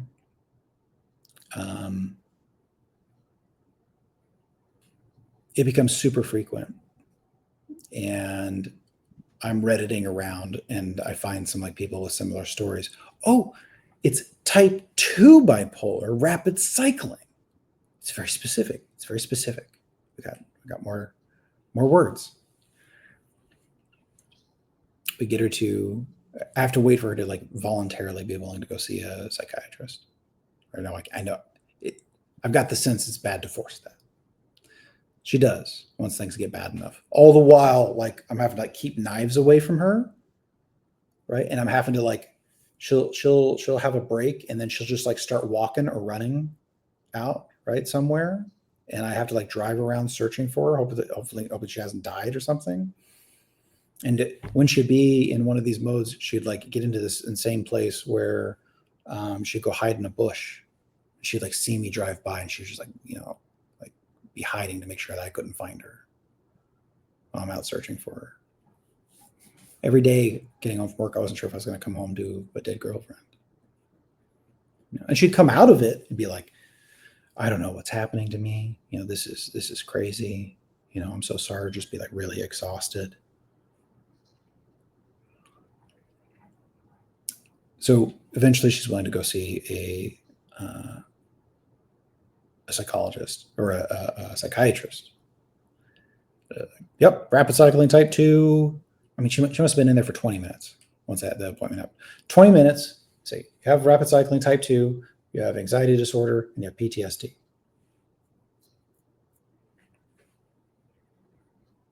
Here's some, it wasn't lithium, but it was something like lithium. Right? And some other, but there's like 2 prescriptions that she got. So for me, I'm like, okay, here's this girl that was the one who got away, got in a relationship, tragedy, cancer strikes. You hang in there. You just do it anyway.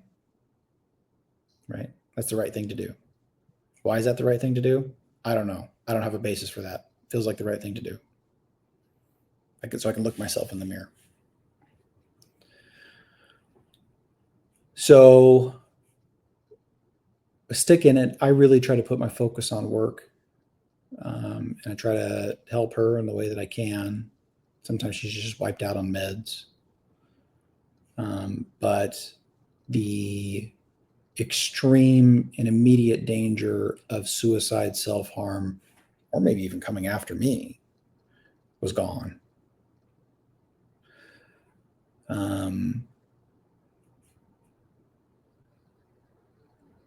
Or subdued. So throw myself into work heavily. I'm working 90, 100 hours a week. I bring her into the work. Like, okay, you got photography skills, you got Photoshop stuff.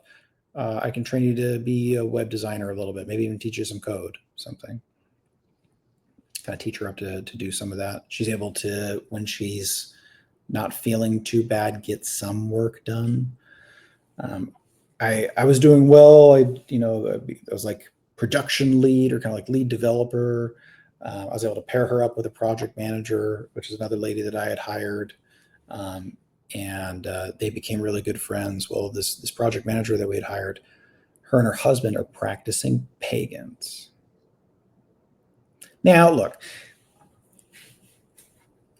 they're like, let's watch horror films, and we have like a horror podcast, and we got a whole bunch of, satanic novelty items hung up around our house and all of that. Like, this is not to be compared with like what pagans really looked like, guys.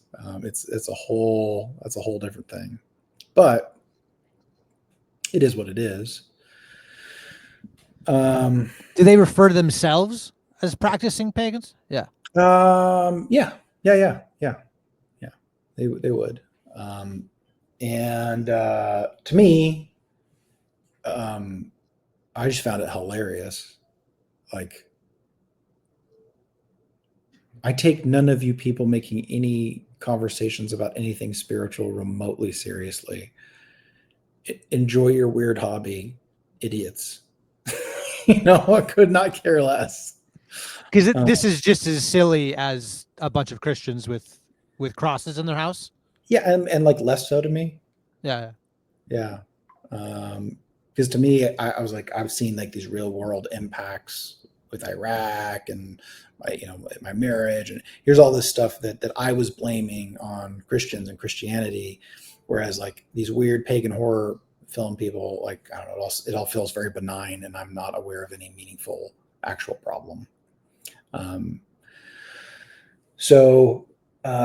like the Satanists, they're just about yourself, like just self-interest.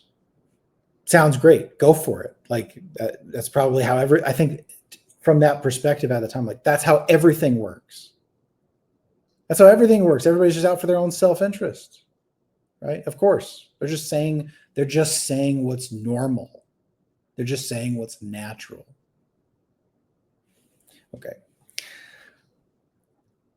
Now, I don't really like horror stuff. I don't really care about the stuff that they're talking about. Her husband is like kind of a gross dude, like 450, not particularly nice, kind of sloppy, not great hygiene. I just didn't really want to be around him. I mean, I was kind of a jerk about it. I try to be nice, but like I just didn't want to be over there. So I kind of stopped hanging out. But I'm like, my girlfriend, you go hang out with them as much as you want. Like anything that gave her some social something, I'm like, by all means, I want you to have friends and to be able to do something. And probably I need a break, right? So she's hanging out with these things. She's coming home with like tarot card sets, and she's watching a lot of it's not murder mystery. I mean, it's kind of like that, but it's more like the documentaries or like series that go over serial killers and stuff. She's like real obsessed with that. I remember one time she came home and she, I don't remember how she said it or any of it, but basically it told me that she had a new name. Like, my name's Ray. I have a new name now. And I'm like, yeah, okay, whatever. I'm just, with all the craziness and all the ups and downs that I see her go through, I'm just discarding all of it all the time. Whether she's on a high or a low, I'm discarding it. I just cannot take anything she says seriously. Well, and everything that's occurred, like a new name is not the wildest thing that you've experienced. Not at all. Not at all.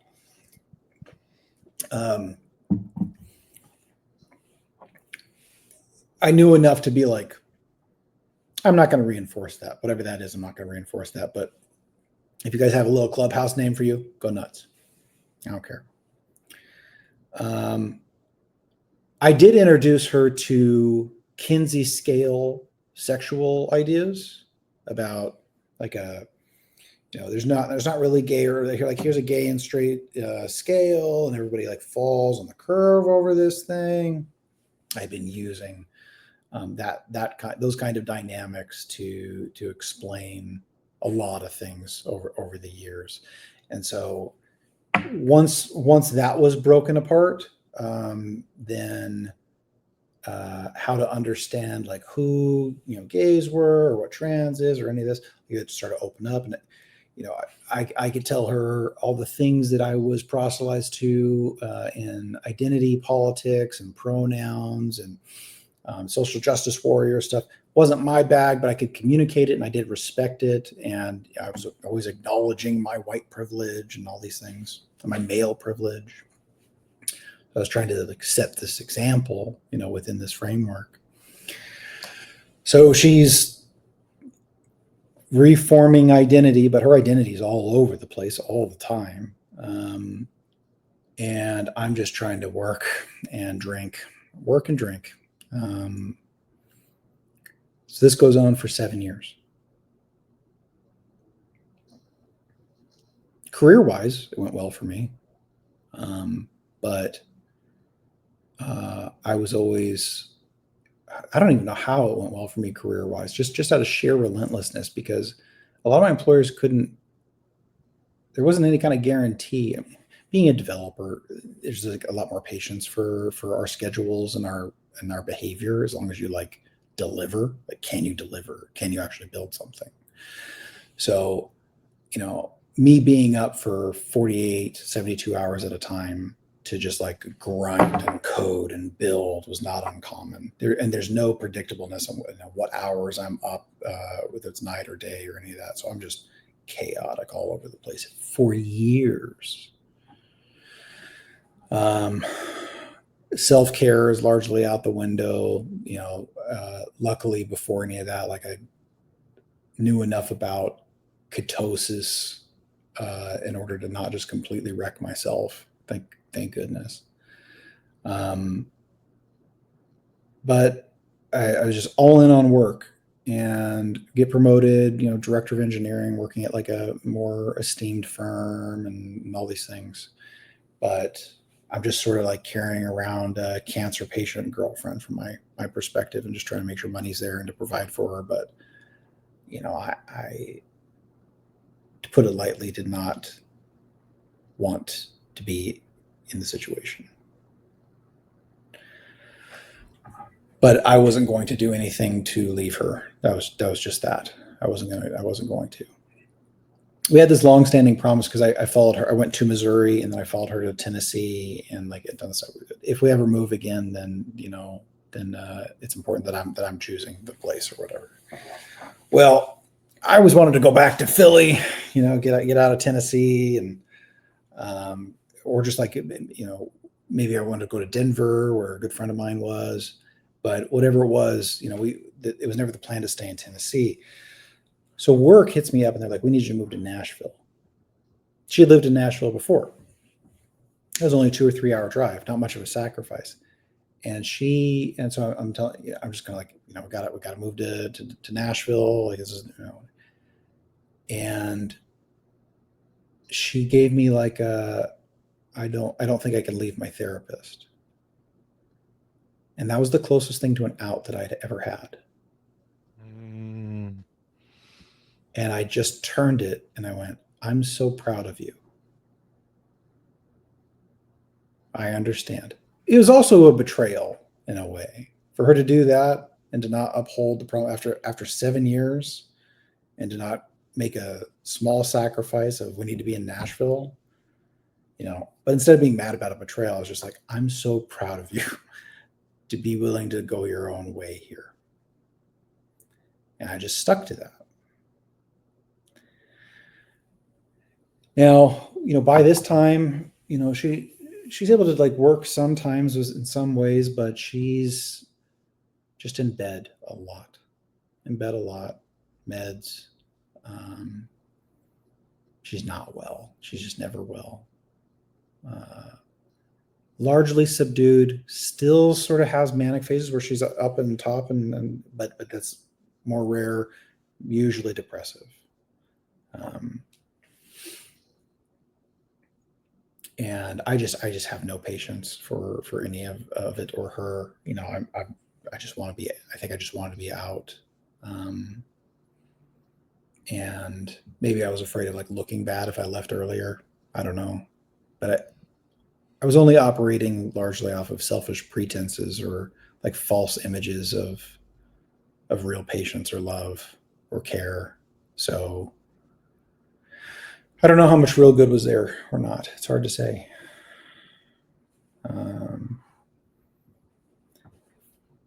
So I bounced to Nashville, and we split, and that was really hard. I cried pretty hard on separating, and I wasn't sure what was going to happen. I knew that if I left, she might kill herself. That was the truth. It might be too much of a change. And you really did care for her. I mean, 7 years. That's a long time, and 7 years of not all good years. Like, even if there is some level of pretension of, like, I don't know, being like enjoying being seen as a caretaker, there still is real care there. And then to break all of that off. And I mean, I feel like earlier you said, like, it was job girl, job girl, job girl in terms of forming an identity. And I would imagine she did become part of your Yeah, I mean, identity. 7 years together, I did find out what it meant to deeply love someone that has nothing to do with passion. Uh,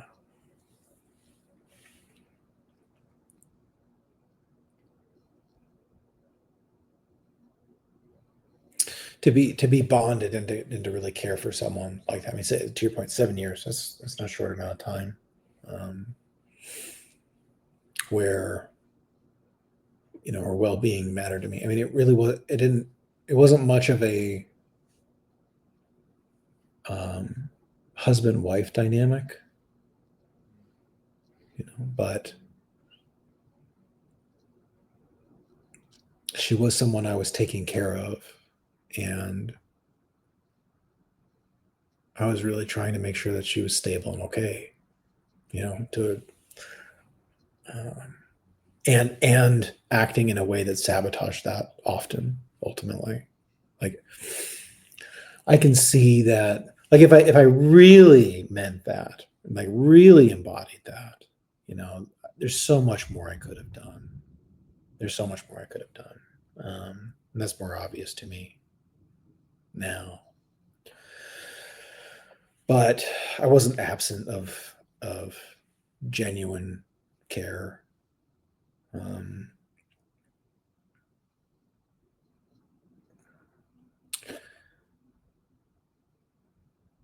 And I look at the situation now, especially, like, I took this girl out of the church, which was maybe the only thing that was actually keeping her together. And it all just became pathology, names of things, and chemicals and prescriptions. All the while I watched demons run amok.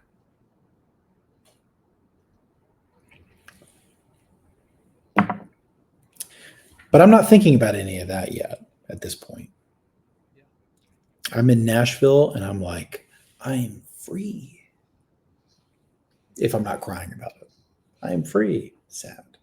Free, sad. All right. Dating again. It's weird. The app stuff has gotten way, way weirder in 7 years. Online dating. I'm in Nashville. I have this nice apartment, downtownish. And I get about 3 months into that and COVID hits.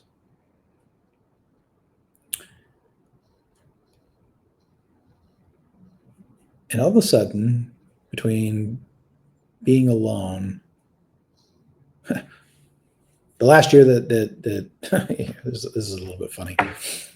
Last year before that we were together in Knoxville in Tennessee. So about 12 months back, she was away for a few weeks. I kind of had my doubts about staying in together. I was like, I'm going to stay in this. And part of my hope was, like, getting her back into a diet. I was like, a diet will fix a lot of this if she'll take it seriously. And I ran into Michaela Peterson talking to Joe Rogan. I didn't give a shit about her transphobic dad or whatever. I wasn't going to platform some transphobe professor, but Michaela, I was like, oh, okay, well, here's this, like, carnivore girl, something, whatever, and having these conversations. I remember talking with her about this Michaela Peterson thing, and when, like, we were going to do something with that, and then right around that time, one of my junior engineers, still in his early 20s, had made a bunch of bad financial decisions, and we took him and his boyfriend in with us to live.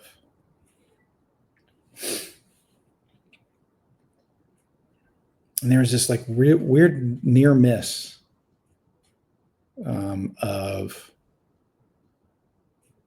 of Peterson's work affecting that relationship on all the different levels that he's involved in.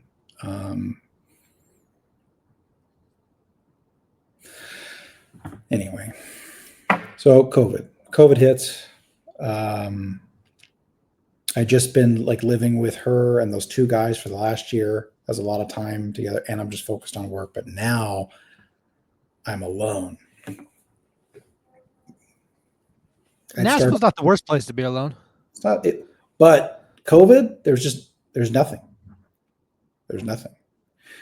And I'm kind of freaked out about it. I'm like really, really locked down. The city was pretty seriously locked down. And overall this time, it had like a on and off relationship with weed, but now with all this time alone, I'm smoking a lot of weed.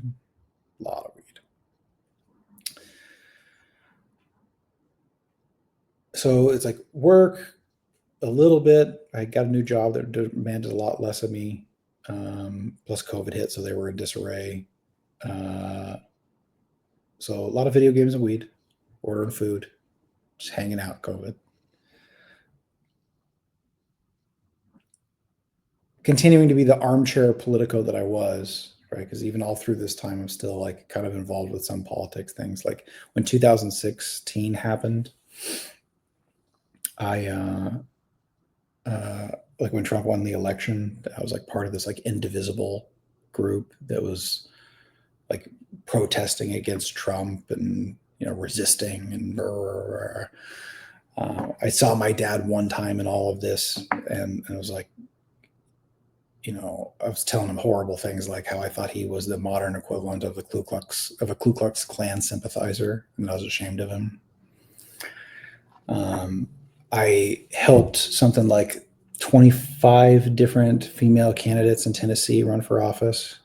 I was involved with their Democratic Party on like a technical level, helping with them like digital marketing stuff. Some on the ground things, but nobody really cared about economic stuff. But boy, were they worked up over Trump and feminism and wearing pink hats and all this. And I was like, y'all go for it. We wanted Bernie. It's not going to work out. We don't care anymore. We're just out of steam. But I'm happy to help platform your social justice stuff because whatever, fine. Okay, so I'm still in political space, always there, always talking about politics things. If I'm not working, COVID, a lot of alone time, and it just the Trump thing drove me crazy. It drove me crazy. I was so angry about the Trump stuff. And I went, okay, I know that there's like Bernie guys that are Trump supporters. I know that, these Ron Paul libertarians who I respected during the Occupy Wall Street days, I know they're on board. Right? There's this alt-right thing. I know they're not all idiots. I need to understand how on earth it's possible, how it's conceivably possible that you would support this guy. There was that transphobic Canadian professor on Rogan a few years back. Maybe that's a good place to start.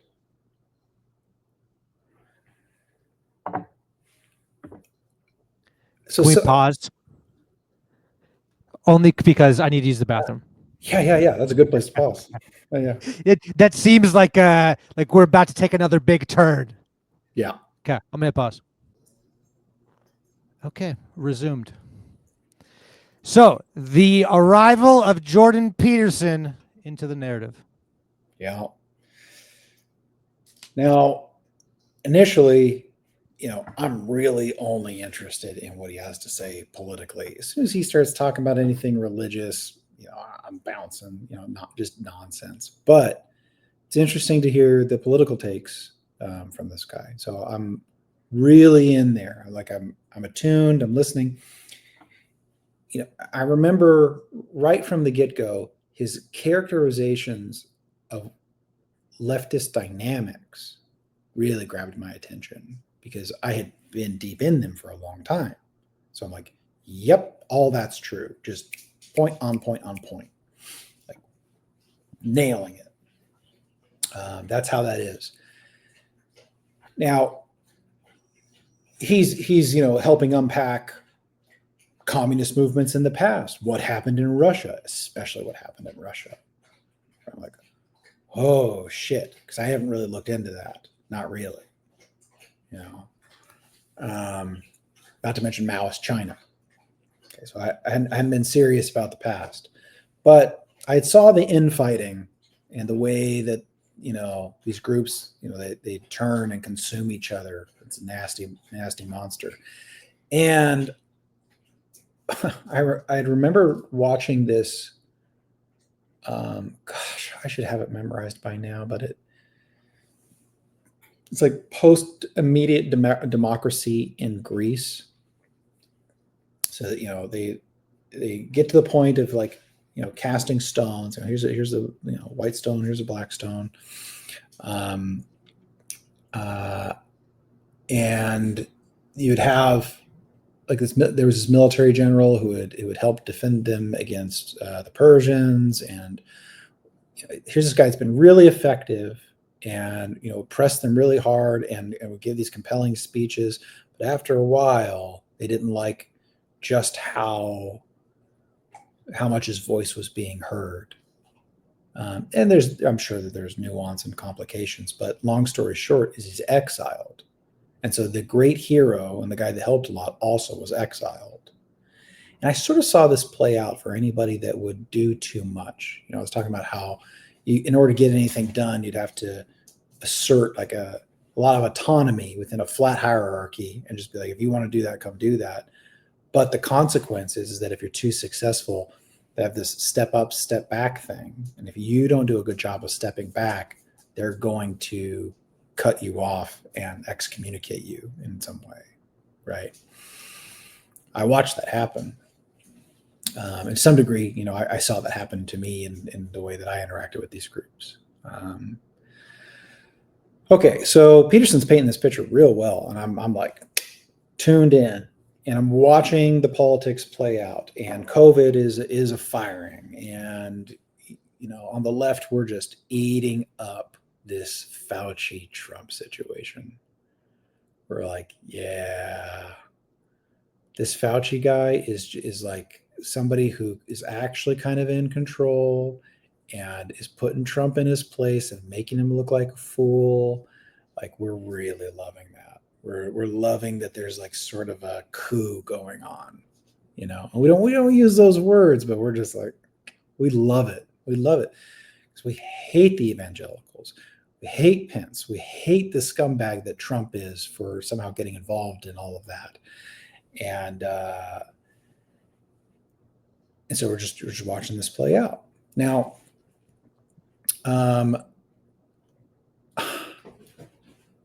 another thing that struck me is, the cruelty at which myself and these other circles, here's these people that won't take COVID seriously.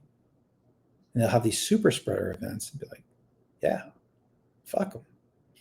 Right? I'm like glad. Like, particularly the churches and the Christians that are trying to gather together.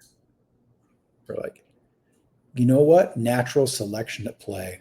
Let them kill themselves off. Great. Nuke them with the virus. Nuke them with the virus. Yeah. It's the boomer remover. We loved that. So as time goes on, it continues to look kind of scary. The tensions are building, obviously. We're noticing how from the leftist perspective, at least as far as I was concerned, kind of like watching some of the manipulation play out. But to us, is like, if we can use this situation to prevent Trump from being in a second term, let's go for it. By all means, don't care. Like, nobody has to say anything out loud about it. We're just, it's worth it. It's worth it. I mean, this is the Sam Harris point, right? Of like, there's not really links that we wouldn't go to in order to prevent literally Hitler from getting elected again. And I'm watching stuff like The Handmaid's Tale, like, oh, these fascists are going to come in and put us in cages.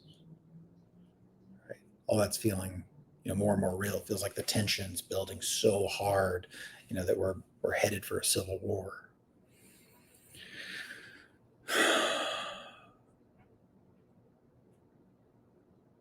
So there would be points where, while isolating, I wouldn't see another human being in person for 3 months. Just in my apartment, locked down. Because you're in a new city, right? Like, yeah. I don't know how much of a network you had in Nashville. It's a handful you're working remote. Yeah. All remote. So it was pretty much just me alone, and then every once in a while, maybe trying to go on a date, which would be like all kinds of weird and risky during COVID.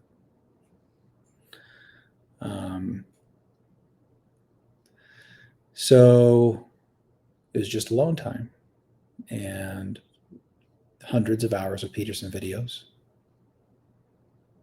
Hundreds and hundreds of hours. Okay, can I ask you about watching politics? Yeah. Because you've mentioned it numerous times, even when you were younger. And I'm curious, like, what do you think drives that? Like, is there a sense of like wanting to be in the action, and politics is like where the action is in our world? It's a desire to fix it. If I could just save the world, if we just understood enough, we could save the world. It was a replacement from like so why are we going door to door in Billings and trying to talk to people about Jesus? So if you just get through, right? If you just get through and they understand it the right way, they could be saved. It will save the world. This became a replacement for that. If we could just have the right kind of politics, we could usher in the kingdom, the utopia, right? So it's worth fighting for. It's worth dying for, right? So we might just like have it all worked out finally, and then if it's going the other direction, then you got to fight to stop it from getting worse. So everybody has to do their own individual part. Very, very communist mindset stuff. And then with Peterson, his description of reality matches enough of what you had experienced of reality where he kind of like built some credibility with you. Yeah, and specifically the way that he would talk about the psychological political dynamics at play. Like I've noticed these things all along, and being able to articulate what's going on with like the leftist pathologies, right? His articulation of those things were brilliant and dead on in my experience, right? Both any comments he was making about the conservatives or the liberals or the left and the right, whatever. It's like, yep, all that. I recognize all that. because I certainly grew up in conservative circles. I was in the Marine Corps, right? It's not like there's a whole bunch of leftists in the Marine Corps, especially back then. So I know these people. I know the way that their associations are, the way that they work. Like, I recognize it all, and it was really insightful to hear Peterson talk about these things. So I'm like, I'm game. I'm down to listen to all that. So I'm following politics. And then, some of the Peterson stuff kind of leads me into folks like Brett Weinstein, who's commenting a lot, especially with his wife, on what's going on with COVID. And the way he was articulating how the virus is working, what to expect. And so there would be, and somebody said, they go, hey, here's what's happening in the UK. There's a particular strain. And this strain is working itself out this way in the UK. It will probably hit the US in 2 days. It's going to impact these areas. Here's how it's going to roll out depending on the contagion of that particular strain. It's just to keep monitoring the situation. We're monitoring the situation constantly. There's nothing else to do. I'm locked in my apartment. I'm monitoring the situation. And so I feel like I'm getting to hear from these people that aren't particularly left or right, and that are just telling it like it is. I'm really liking that. I'm really enjoying listening to these people. The politics continues to ramp up. The election is getting, crazier and crazier leading up to 2020. 2020 happens. I remember going out of my way to make sure that I was going to get out of the apartment. I'm going to vote for Joe Biden. Got to help save the republic, save democracy. I got to go defend democracy. I go and I vote for Joe Biden, and we're just so mad that Trump is even part of this conversation still. It doesn't make sense how it's even possible. Like all these weird QAnon boards and how they're like deceiving boomers and blah, blah, blah, and like all the evangelical. I just have such hatred for like fundamentalist Pentecostal evangelicals at the time still, because I'm just concerned. I'm just so sure that everything that they think and do is just complete idiocy. And I'm just so mad about it all the time.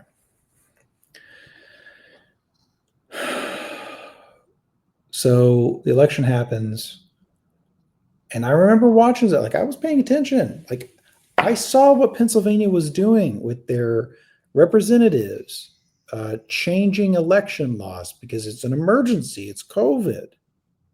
I also know how much of an emergency it actually is. It's not like that. It's kind of okay. We're kind of fine, but I know that everybody's still freaked out. And I love that they're trying to make that move, and they're trying to pull one to, make sure that there's more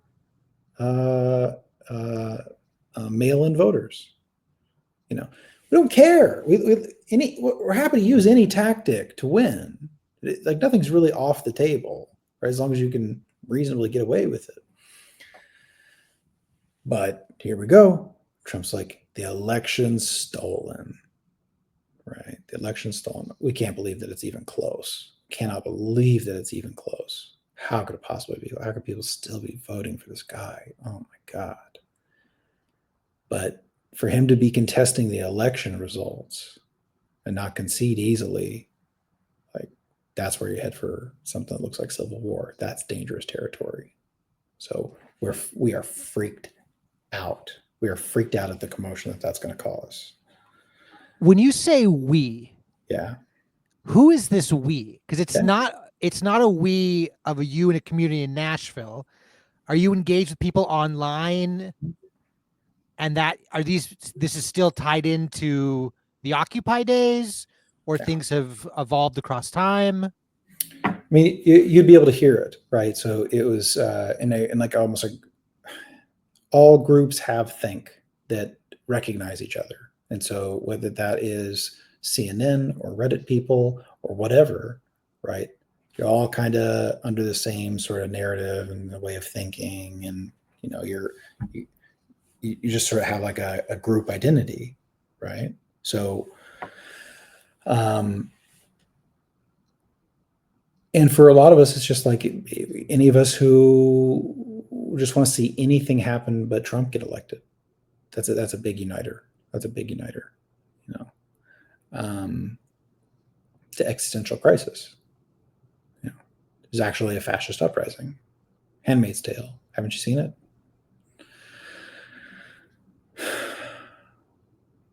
So we're a little like I'm just glued, you know, to television, just kind of like watching, you know, what the hell is going to happen. We're already freaked out from COVID stuff. Now really freaked out from the election stuff. And about a month later, around Christmas,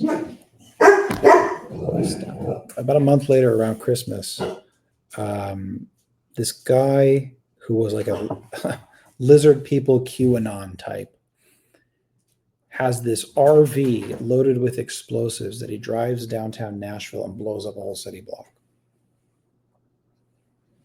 I don't even remember this. Yeah. Now, that was just down the street from me. I'm in this, you know, to me, I'm like, okay, I'm in like a little blue dot in this huge red state. Right. And to me, I was like, okay, the Trumpers are starting to freak out. The MAGA people are really starting to freak out. This is getting bad. And I didn't want to be there. It's like, screw this. A few days later, January 6th happens. Right. And around that time, there was this, I don't even remember why, but the FBI was raiding the state capitol in Nashville, which was also just right down the street from me. I could like see the FBI guys. So, you know, time to get the hell out of Dodge. Screw this. I got to go somewhere else. And it's like bad enough. And I'm like listening to Peterson stuff enough and whatever. I'm like, I remember I had like Man in the High Castle ideas in my head where Colorado and like this middle ground, it's like sort of this neutral territory. I'm like, I'm going to go to the neutral territory. We were watching the same television. We may not have been thinking the same ways, but we were watching the same television. There you go. So my best friend and his wife, they had moved to Denver a few years beforehand. I told them if they ever moved to Colorado that I would try to make it out there. So I did. I moved to Colorado. I just packed up all my stuff after January 6th and moved out there. But I'll tell you, you know, just to focus on the January 6th thing, man, this got so bad for me. Like I'm all over Twitter. I'm issuing takedown requests to all these Trump circles and going after technology providers who I know support this stuff and go like, you have to take this down, you know, and like getting all the web developer influencers that I know who I built relationships with to like bombard them with it. I've got there was this guy who I was in the Marine Corps with. We weren't particularly close, but I like on Facebook I saw pictures that looked like he was maybe in the Capitol during the January 6th protests. I'm submitting reports trying to turn him in. I'm turning in Marines that I served with. Right.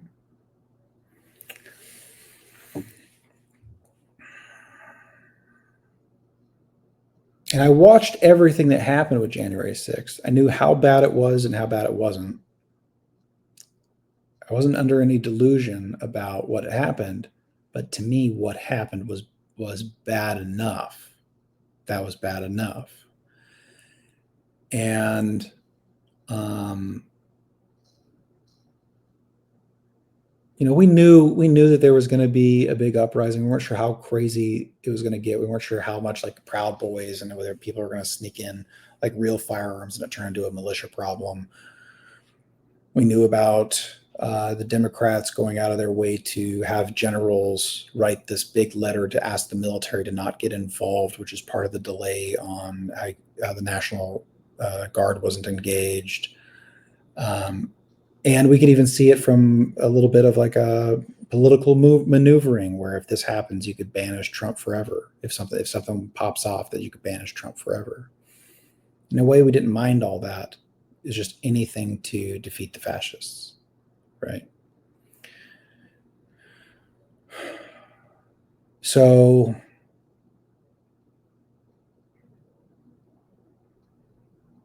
regardless, and even though I'm sort of disassociating in a way away from the left, I want to go to the purple area. I'm like, Colorado's a purple area, kind of that's neither of these things. That seems like a place to be. I'm not really buying the way that some of the things are being handled during COVID. Ever since Occupy, we had problems with the left and the right. There's a whole bunch of corporate sellouts, blah blah blah. I've got no love for Trump, but it's not like I have a lot of love for the other side either. So all of it just looks awful. So I'm like, I'm gonna go hide. I'm gonna go to Colorado. I'm gonna smoke even more weed, and hang out with my friend and just get away from all this. And hopefully that's a safe place. But existential crisis, blah blah blah. The world is ending. The sky is falling. So I get to Colorado.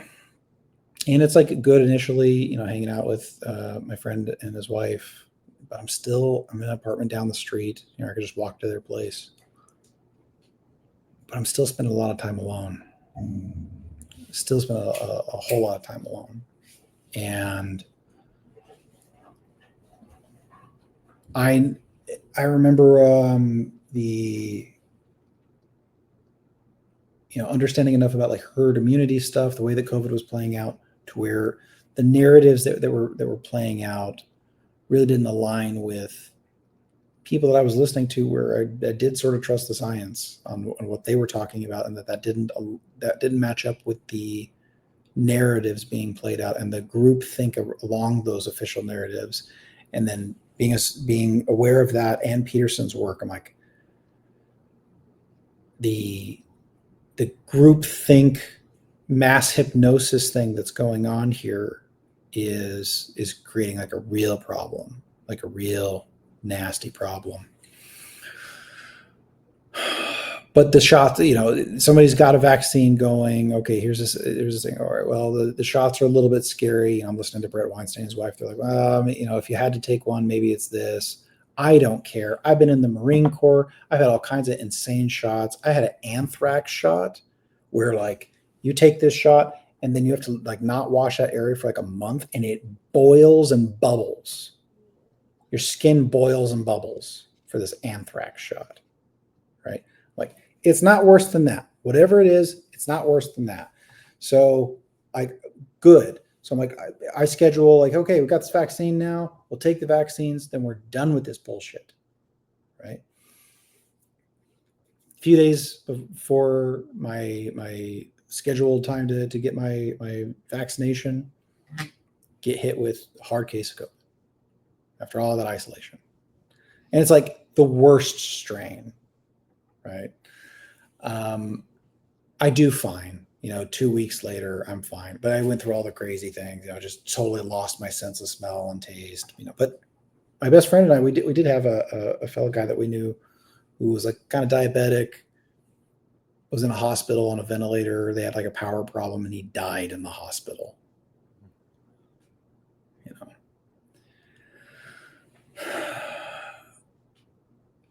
So, it was scary enough. It was scary enough. And but I get through it, and I know that after I've had that strain, like my immunity is out the roof.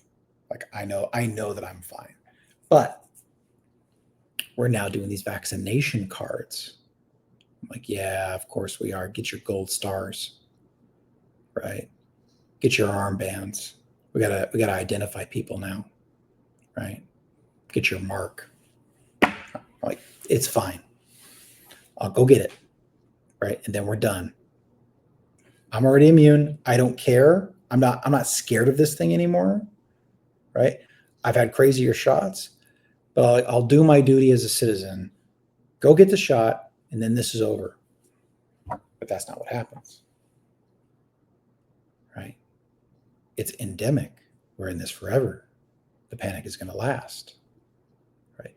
Another strain hits. It's like one of the weakest but most infectious ones, Omicron, whatever. I understand the old folks are nervous, and rightfully so. But it's now gotten out of hand. Well, during this process, more and more Peterson stuff, I'm struggling. A lot of alone time. I'm doing okay with work, but it's not super great. And I'm sort of in a more and more depressive place. Plus, I think the sky is still falling. Trump stuff, blah, blah, blah. Are there any bright spots? I mean, because you mentioned you moved to be near like a best friend, a close friend. Yeah. You drink a lot. And then I date a cute girl here and there. You know? Did you like Colorado? Or were you not even able to really enjoy like the scenery of it because it's still lockdown life of mainly Mostly that. indoors? Although arguably it's all just self-imposed. I'm in a prison Sure. of my own making, right? Because here I am in this like, nice Nashville apartment, and then in this nice like, outskirts of Denver apartment in my little ivory tower, right? Talking about how the world is ending. Unable to get outside. I remember Bo Burnham's Inside thing that hit hard. That hit super hard.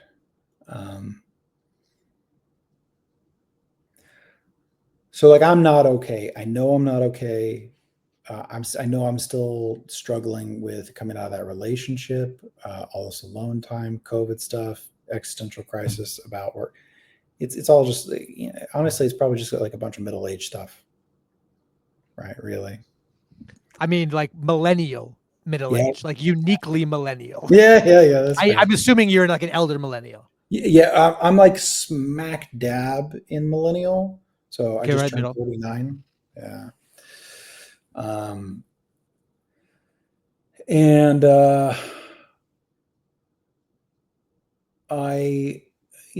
I'm getting deeper and deeper in on Peterson's like philosophical and psychological stuff. I remember listening to his conversation with John Vervaeke in 2021, and they're talking about logos. So I'm like getting just acquainted enough with some philosophy, psychology stuff. So they're circling around this word. I'm like, there's something there. I get to a point where I remember telling a friend of mine, I got to a point where I'm willing to like see a therapist. Like I'm going to try to like make my bed. I'm going to try to clean my room, right? I'm going to try to see a therapist. And I remember saying to my friend, I hope I find a therapist who can explain to me what logos is. But I didn't want to somehow manipulate what was going to happen with a therapist. I was trying to not find ways to manipulate the situation, because I felt like I had a lot of capacity to do so, and usually try to. So I'm also super distrustful at this point about the communist neo-Marxists, and that there's a whole bunch of like woke communist neo-Marxist things going on in the psychiatric practice. Now, probably part of how I got there was I never really loved the weird pronoun transgender stuff. I didn't have a whole lot of love for that. I tried to defend it, and like use the language and be an empathetic person and all these things. But I didn't love it, and I could see how it was getting like crazier and more weaponized. And the little bit that I understood of what would happen to my ex after we split is she really took on the name Ray, really heavily went into like, I'm non-binary. And then there's this transgender guy that she took on as a roommate. Now, we should have all kinds of suspicions about how I feel about that, because it's just like, here's another person that's living with your ex. All that's fair. But I was watching, this whoever she was really disintegrate into this thing, into this woke thing. And I had watched a lot of that over the years, but to me, it was just like a blossoming of true self or something. I didn't really care, because I was always confident, like, I'm a white cisgender male, don't care.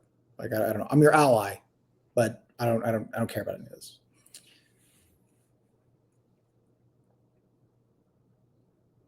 So the therapist, looking for a therapist. I know there's a lot of like bullshit affirmational psychologists out there, and I certainly don't want to talk to them.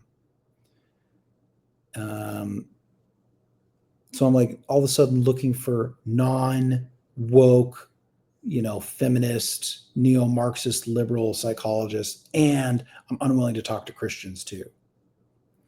So that eliminates about 98% of psychologists. Right?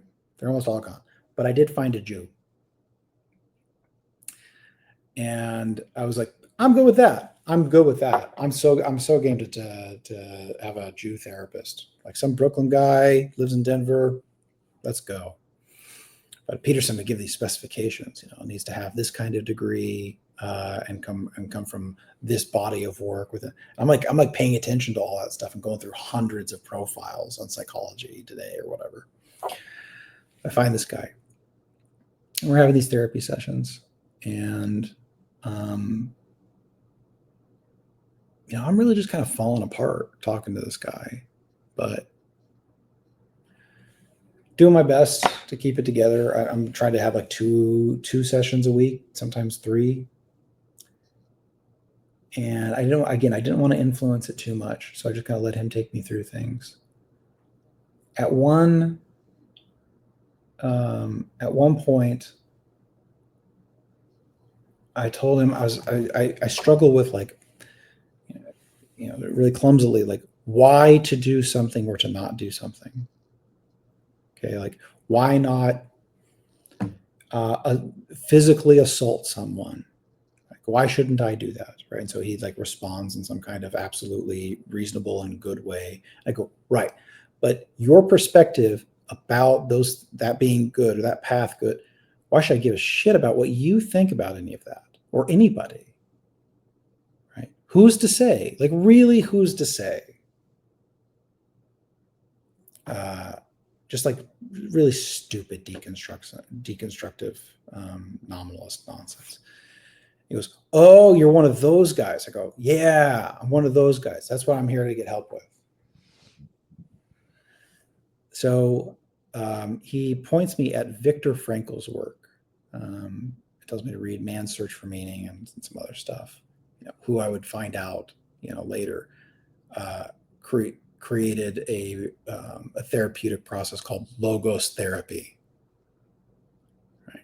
So that was funny for it looking for a psychologist. I never brought that word up to that guy. Never did. But funny enough.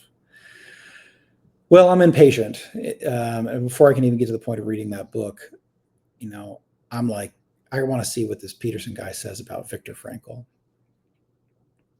So I go and I find this video. It's supposed to be Peterson talking about him.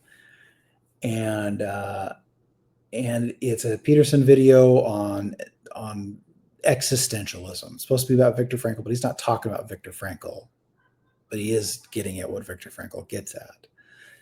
And he's doing it in the way that Peterson does. Instead of getting to the point, he's like taking you around back through the garage, through the backyard, and then through the back door, and then around the kitchen, upstairs to the bedrooms, and the upstairs bathroom, and then come all the way back down, and down to the stairs, and then maybe finally, to the front door. And in this, part of it is the kind of existential, claims and language that you'd use. I'm like, okay, well, who are you really? Right? So you have some thought. Okay, was that thought you? Like, really? Is that you? You have another thought that says something different. Which one's you? What does it mean? Right? In this talk, I'm already like really stressed and existential dread and depressed and all these things. And I just shatter. Something about that talk just makes me the full recipient of what PVK talks about when Jordan Peterson is the unauthorized exorcist. Mm. And man, I usually hint at this with people, but let me like really, really try to give you a sense. Like this just happens, and then all of a sudden it's just like this, the most wooey shit ever. Like it's this warm embrace, and I'm filled with like love, and like I've got my hands up like I'm a Pentecostal back in church again, and I'm like, oh, and I'm kind of weeping, but I kind of see what's happening to me and like weird biblical relations to all this stuff, even though I don't think about any of that crap at all. And it's funny. And so I'm sort of laughing but I'm like, oh, I'm crying. Is the weirdest thing I'd ever went through. But in a moment, all of a sudden I was something else.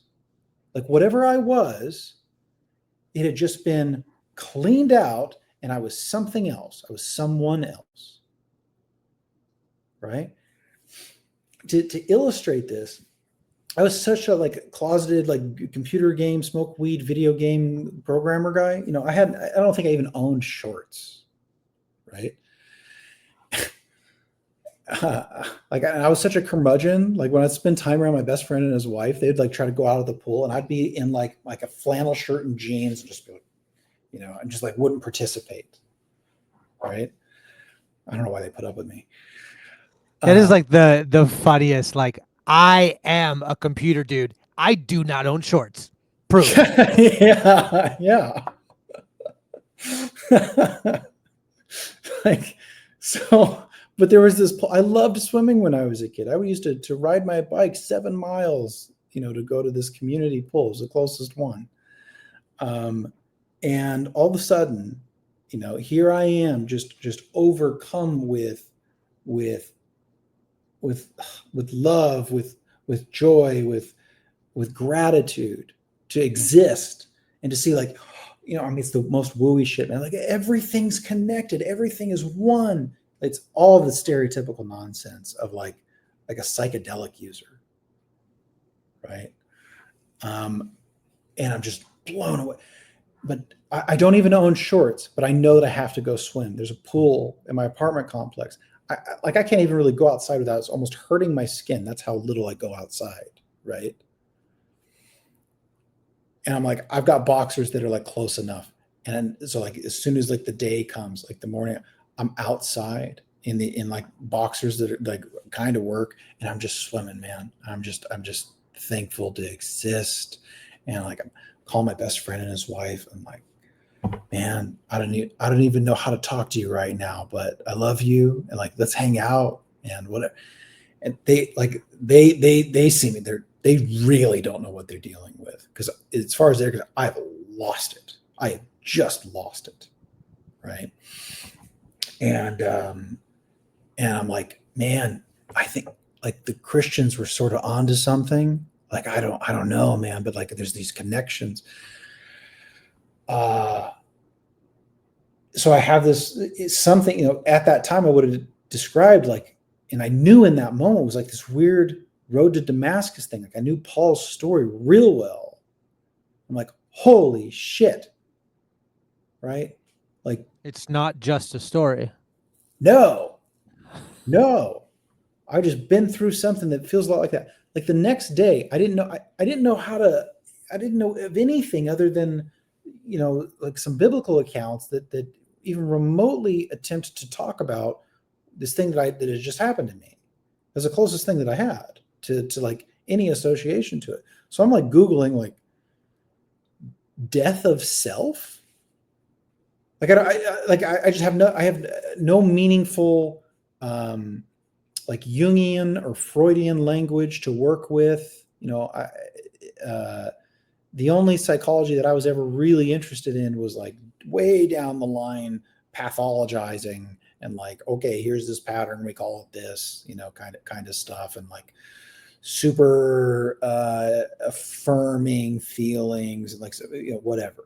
But what I just been through is like something bananas. So I'm not aware of Peterson's more serious work, like who Jung was, Freud. None of that really like would hit my ears in any meaningful way. I was really just listening mostly for his politics and a little bit of weird conversations with stuff like with Vervaeke and talking about logos, like philosophy and politics, not so much even the psychology end. Insofar as I was able to pick up on it and like what I would recognize as relevant. So death of self, whatever, coming out, dark night of the soul stuff, ego, death, whatever. And I'm realizing, oh, Freud, oh, Jung, oh, Peterson's a Jungian. Oh, like this dude sort of Jesus smuggled me, right? That's how it felt at the time. That's the language that I was sort of using, but like in like a good way, not in an accusatory way. Like, thank God he did. How beautiful, right? But there's a lot of noise.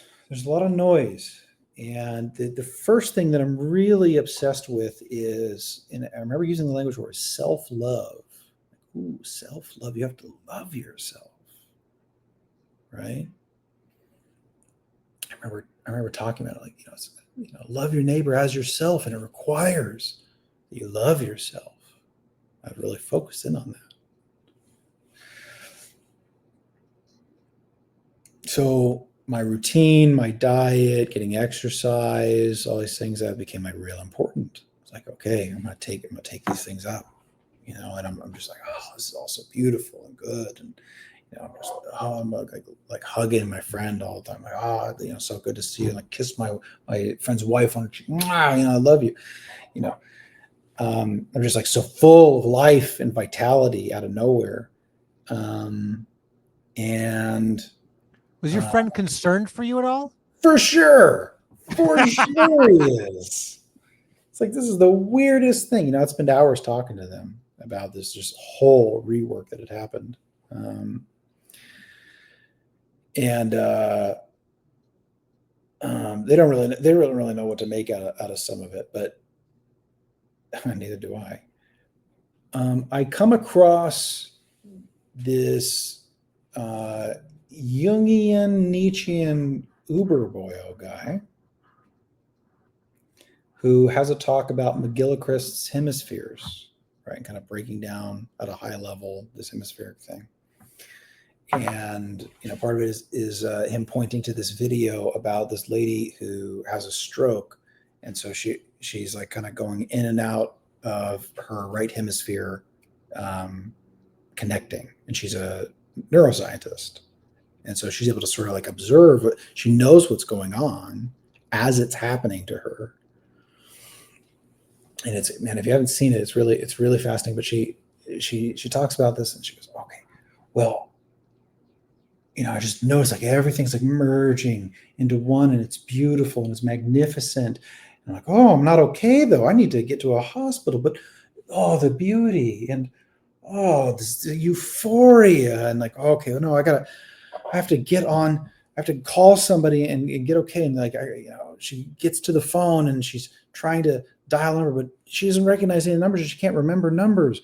It's like, just none of that's there. She can't recognize the symbols. So she gets like a card to try to get the number, and she has to take the card and try to dial a number. But every time that she keeps going on that, she just gets waves of euphoria and beauty and love.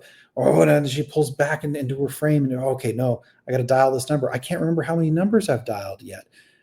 And so she has to like keep redoing it. And oh no, she has to put her thumb over one number at a time to know how far she's gotten in dialing.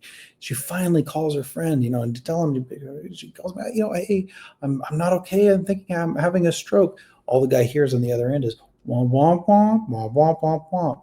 He's talking back. He's like, I don't understand what you're saying. Are you okay? Blah, blah, blah, blah. But all she can hear is womp, womp, womp, womp, womp, womp, womp. It all works out eventually, but she's having this stroke of sorts, right? Because her right hemisphere is like not connecting. So people talk about the corpus callosum and like the connection between your left hemisphere and your right hemisphere. But the experience that she talks about going through and how she went through it is, I'm like, that's exactly what it feels like, right? And the kind of language that she's using, I'm like, yeah, all of that. So McGillichrist studies this stuff, professionally, has for years, has a whole, opus magnum on all of it. And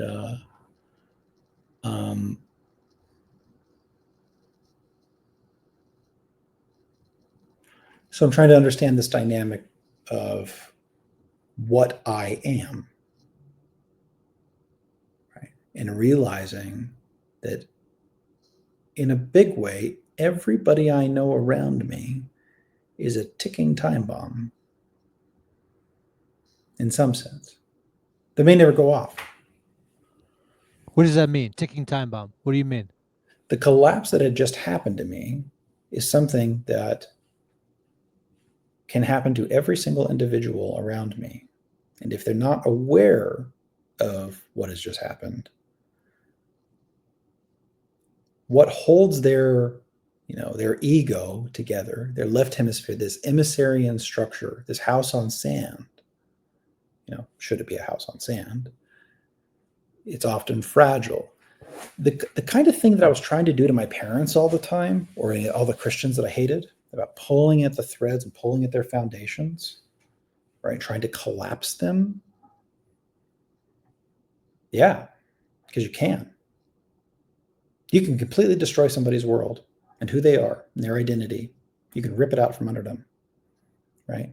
And should you come upon, Peterson was asked in one of his talks, like, what's an ego death? And he says, so he thought about it. Now, Peterson could say a lot of things about what that is. He probably has more to say about it than just about anybody. The answer that he gives, though, is it goes, it's when someone you love deeply betrays you, right? What he's getting at is like the way during a breakup like that, or when you've built your world around here's trust and conditions that I know keep up my world, but all of a sudden there's a betrayal that you didn't think was possible, and it happened, and so your world collapses, right? That's like what talking about an ego death is, right? Oh, okay. All through this time, I've never been able to get the imagery over a house on sand and a house on the rock in my head, right? Like there's something really to that, because when everything collapsed for me, there were only certain things that were left over, and they were noticeable, right? And a lot of them were embedded in scripture, weirdly enough. So these ancient words, right, muddied down over various languages and various worldviews that maybe don't quite get it all right, somehow that's still standing after this collapse. It's not a lot, but it's like a couple of foundational pillars. It's not a house built on the rock, but it's like little pebbles that remain after the wind knocked everything else over. Something like that. So all of a sudden, I'm really friendly with Christians because I think that they're carrying something. They don't understand that what they're carrying, right? And what my parents would say in the scriptures that I read, they're more true than they realize that it's true, right? About an entire unseen world. Now, I don't have any of this like figured out. I'm sort of in a place of like a little bit of megalomania when this happens to me, of like, I've seen the truth or something. Yeah. But what's actually playing out is the warning about when a demon is cast out, that 7 more might come in. Okay. It's something like that. So what happens to me, I'm obsessed with all this self-love stuff. But I notice here I am in Uber Boyle land with Nietzschean vitalism.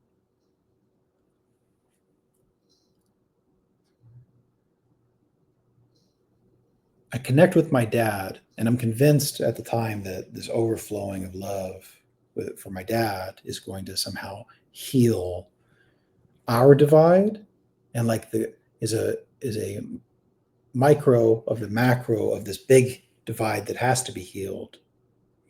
This big political worldview divide, existential, world war, civil war, blah blah blah. And I spend time with him, and I noticed that after spending a few hours together, and it was all very good, but there was still like a major rift, right, of resentment on his part. Not so much towards me, but towards the other. It was something like that. It freaked me out. When it freaked me out, all of a sudden, a totally different spirit smashed its way in on me. And now I'm in prepper mode. And now I'm like, I need to get military gear. I need to get out of this apartment. I need to get on the road. I need to go where I think it's going to be safe when everything collapses. I got to head south. I don't trust the insane communist policies that I'm watching play out, even though we've been past the vaccine stuff for a while, and there's a really low strain of COVID, and everybody's like now triple masking in Denver. They're insane. Also, my dad's still insane and wants to kill all of them. There's no working this out. It's time to prepare and leave and go somewhere else. And so I'm like, instead of just being like overcome by love and joy and like beauty and blah blah blah, I'm like lasered in. I'm like, I gotta make sure that I get in shape. I gotta start lifting. I gotta take care, because I am completely vulnerable to any spirit that wants to move in, because I do not have meaningful foundations. I do not have a meaningful house built on a rock in order to resist these things. So ego collapses and like spirit moving in, like Jung might talk about it like, archetypal possession in a sense, right? It just have its way with me. And so that's what I see. And that's what I go through, right? And I went from, here's my whole worldview built on resentment and utopia, that if we just had the right ideas and commune together, and this communist worldview thing, to this weird hippy dippy, open and love and self-love, and like I'm kind of like meditating, kind of like a Buddhist, and like doing some kind of weird thing, to a total crazy reversal to like sort of a fascist worldview in a moment like that, along with my Nietzschean compadres over at Uber Boyo, right? Which isn't fair to all of them. They're like, but they, I think unapologetically they lean in this Nietzschean will to power kind of direction, even though they got their fair share of like trad cath types.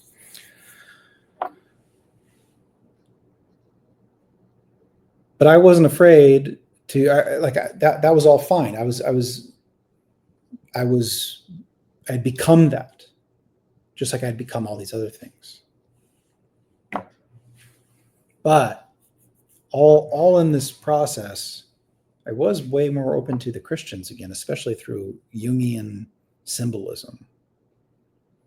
It's really keeping my eye, because like, man, these guys, this Hebrew and Greek scripture that we've been carrying around so long, there's a lot there, and a lot more than anybody understands the way I saw it. So all of a sudden I was willing to listen to Peterson's conversations with Christians, especially some smiley guy with kind of long hair It's Jonathan Peugeot guy, who before I just like couldn't, like when you go back to that video in the thumbnail, I think he has like this orange shirt thing, and his hair is just kind of like down here. It sort of looked like a Nashville youth pastor to me at the time. A Nashville youth pastor. That's funny. And I was like, I'm out, man. I ain't listening to that ever. Don't care. But all of a sudden, I'm like way more friendly. And I start listening to the Christian, especially this Jonathan Peugeot guy, and I get some sense that he's like Orthodox, whatever the hell that is, and that clearly he is speaking in symbolic terms that seems to be, the only little bit of Jung that I had on my belt at that point, it was way more grounded and a fullness that Jung didn't have. Right now, I just, whoa! It's not about Peugeot. He's just representing these ancient images within Scripture. Okay, there's a lot here, and I also don't really understand him. It's difficult, right? It feels like it's in code in some way. So, but it was a little bit easier for me to pick up on because of the Jungian symbolism stuff and the Jungian psychology and some of the stuff I had just been through. So, funny enough, shortly after that, and I'm like kind of deep in with the Uber Boyos guys. I'm like having conversations with the guys. I'm talking to Steph, all this. But Jonathan ends up having a conversation with Steph, the Uber Boyo guy. They have a conversation. And it was like the wisdom of a Christian dad, just plainly saying what was obvious and needed to be said to a young man who wanted to go back to pagan days and paint his face blue. I mean, that's what that conversation really drilled down to.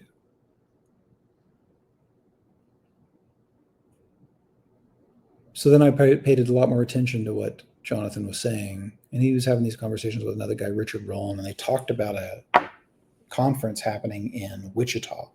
I was already sort of like kind of in this freak out, sort of like I gotta get out of here mode. But they mentioned a conference happening in Wichita, Kansas, and his counterpart Richard Rollins says, "It's the fourth Rome in Wichita, Kansas. You'll find the fourth Rome." I'm like, I don't know what that means, but I'm going. But what I really wanted is I wanted to go. Yeah. What does that mean? The fourth Rome.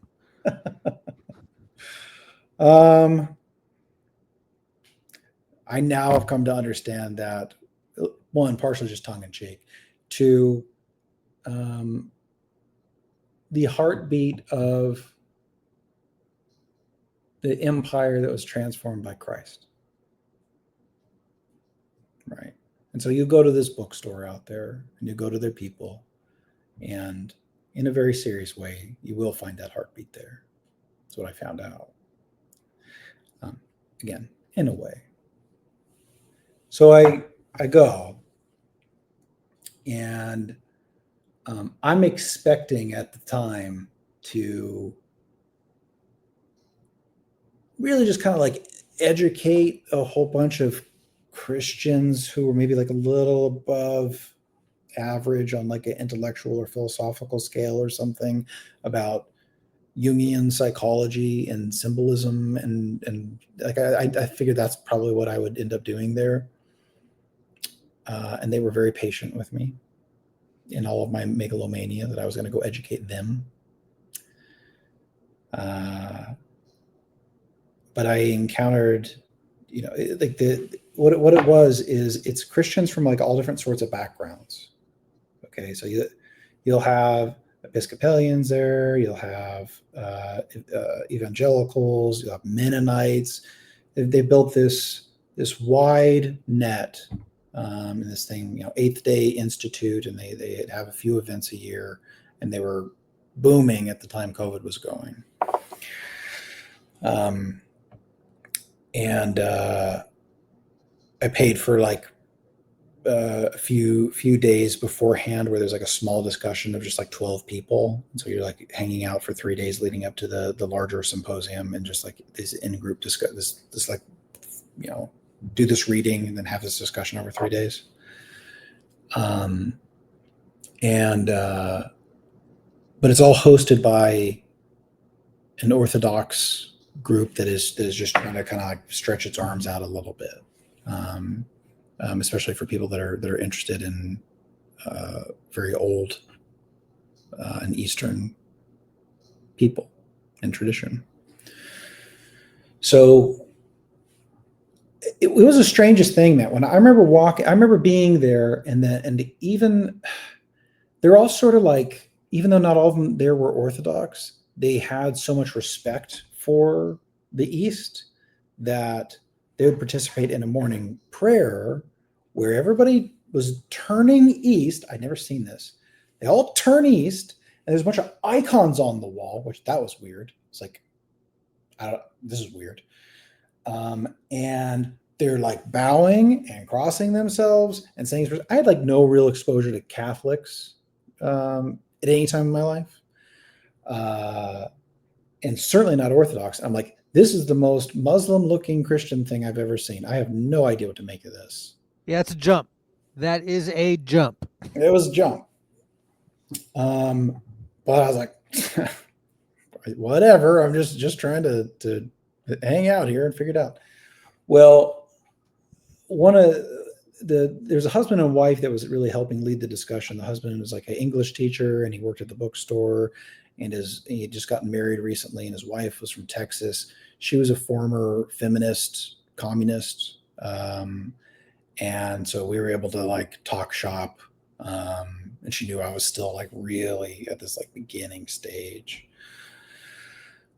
But again, they were really patient and kind with me. There was one lady there who was a little bit more familiar with Jung and Jonathan Peugeot's work, and so she was able to follow me on a bunch of stuff. And her and her husband were very, very kind to me. Different couple. She took me through. Most of that was done near this bookstore, and then like 2 or 3 miles away, they actually have a large old parish that's been there for about 100 years from a bunch of Lebanese immigrants. And so they have a big hall, and that's where the symposium is. And then they have a huge chapel, at least for an Orthodox church. It's a huge sanctuary. And she said, I'm going to get permission to be able to show you around the sanctuary. I didn't really care. I didn't really want to see a sanctuary. I didn't really want to walk into a church. It's not what I was there for, right? I was there to look for the symbolic truths behind all of this, right? It's like, all right, I'll humor this lady. She takes me in. She takes me into it. And I mean, it's this really well-developed Orthodox church with iconography on every square inch of everything, And I don't even know what I'm looking at. I've just never been in something that looks like this. It's not even like the Catholics. It's just old, symbolically compressed art on every square inch of everything, So in a way, I just like, there's too much to take in and look at to even begin to make sense of what I'm dealing with. And she's like walking me around. I mean, it's beautiful. I'm overwhelmed by it, but I really don't know what to make of it. And then I'm hanging out, largely in the symposium, away from all that, just spending time with these people. And they're like I got this Orthodox guy that's sitting next to me. He married some Syrian girl. He was in the Marine Corps. His name is Brad Hoff. He actually wrote a great book called Syria Crucified, which very, very helpful to understand Syria and the Christians there. But I don't know who he is at the time, but he's like a Marine. He knows who Peterson is. He's hearing my nonsense. And he's like, oh, this is really interesting that you're here, man. But he's like cursing casually, not in a rebellious way, just like, of course, this is accepted here. Part of their gathering together is like eating, and then there's a bunch of liquor. I'm like, I don't know where I'm at. I don't know what this is. And they're feasting. They're really like feasting together. And then, they got these people from all different sources. other traditions who, are like, they're game, and they're here for it all. And it was just very strange. It was just like a culture that I never really encountered before. And the people that I met there were the most intelligent people that I had encountered at all, but not just in like a strict intellectual sense, but whole. There was just a bunch of people there that were whole. It's the best way I can put it, really. And I remember there was a talk on a particular really complicated icon, and it goes into depths, and it's this huge piece, and then there's like small pieces, and it turns into this like weird big fractal thing. And a lot of the discussions that we had led up to in that group that I'd had were like represented in this icon in this lecture that was being given, just in its fullest. And I knew that like I would only begun to see something that people had been articulating visually, at least, and further, and that I wasn't anywhere close to seeing something new. I was only beginning to understand something that had been carried on for a long time. But I'm still not really trying to go become a Christian. It's not really what I'm here for. I don't really know what to make of it. I just know I need to get the hell out of Dodge and get away from Colorado and the communists that are overtaking it. That's how I'm thinking about it. So I do a little bit of zigzagging around, but ultimately I shoot down to Texas. I got an Airbnb out there, out on the coast, middle of nowhere. Somewhere in this, I think I pit stop, and like I see Michaela Peterson speak in person, which is like one of the first in-person events, kind of coming out of COVID. Part of it's sort of a resistance, like, we're going to stop doing this. We're going to meet in person now, guys. This has to end. That I actually see Peterson in Austin, but I'm shooting out to just like be away from all of it, out on some stranded Texas beach. And as I'm getting into town, there's this shimmering little Orthodox parish, recognizable by the cross. That's just, it is on the hill, and it's just a small little mission. It's just glimmering where I can't like not see it as I'm driving down the road. Another 20 minutes to my place I was going.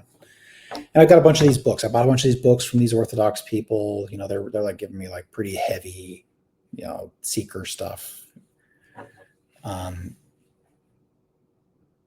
I can't. Is there a whole collection of like Orthodox seeker books? I think the short answer is yes. Okay. Yeah. Stuff that was really well suited. There's people who have managed to straddle a line pretty well on being like fully perennialist, but fully Eastern Orthodox at the same time. Folks would argue with that, but the higher faithfulness, would have to be to Eastern Orthodox, of course. But there's plenty of seeds there to deal with. Anyway, that was really helpful for me at the time, as someone who's like looking for the deeper symbolic truth, there's something. But I'm out on this little beach, and I can't stop thinking about that stupid little parish up on that hill. So I get a few weeks in out there, and I find myself dressed up. I'd bought a Bible when I was in Wichita. First Bible I'd owned in a long time. And I haven't gone in yet. I'm just sort of like weeping in the parking lot.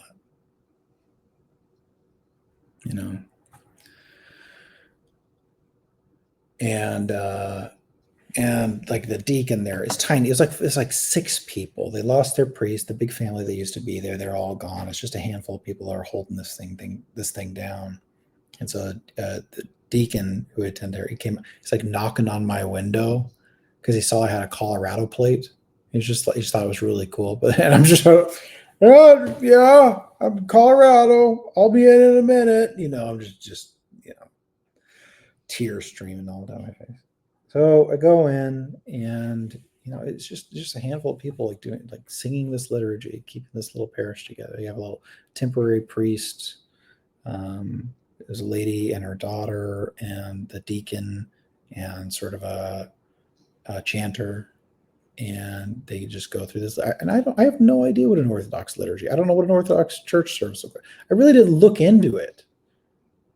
For all the YouTubing I'd done over the last 2 years, 3 years leading up to this, I just didn't look. I land there. Why did you go? Like, it was just like you felt yourself drawn to that place? Like, maybe I would have thought about it almost in like a Jungian synchronicity kind of way then. Like, here's just this path, like I keep following something, right?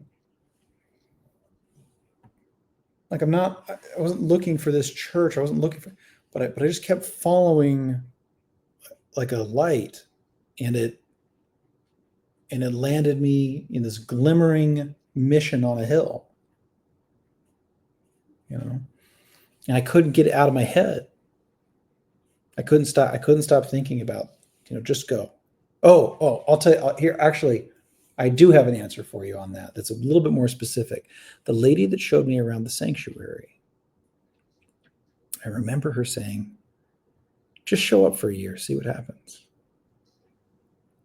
And I thought that was the most presumptive bullshit nonsense. Like, I was mad about it in a way, because, just show up for a year. A year's a long time. Yeah, just show up for a year. Not, I'm used to, you should join us someday. It's like one Sunday or something. No. She's like, just show up for a year, see what happens. Like, okay, lady, what are you talking about? Right? I couldn't get it out of my head. It was like a bug.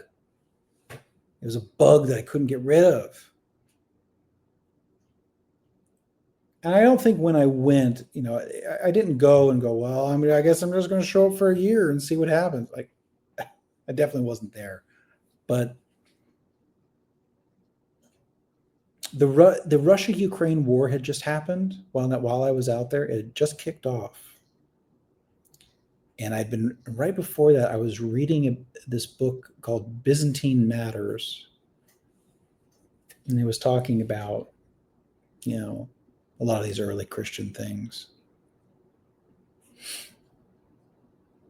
It's like I could feel the world shaking, and that the only refuge that looked clear was this little tiny mission on the hill. That's all that's all that was clear to me.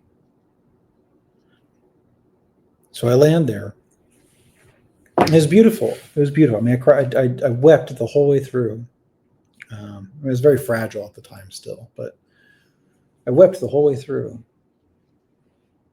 And that became a decision, because I was like full nomad at this point. I got rid of my apartment. I sold a bunch of stuff. I got like this like Subaru and a little pod for the top of it. And because I wasn't sure where I was going to land, because we weren't sure what was going to go down with the rest of COVID. It was strange at the end of it. People weren't sure. So I just started driving around the Southwest. I visit my parents, who I really started to reestablish a relationship with, like really, really.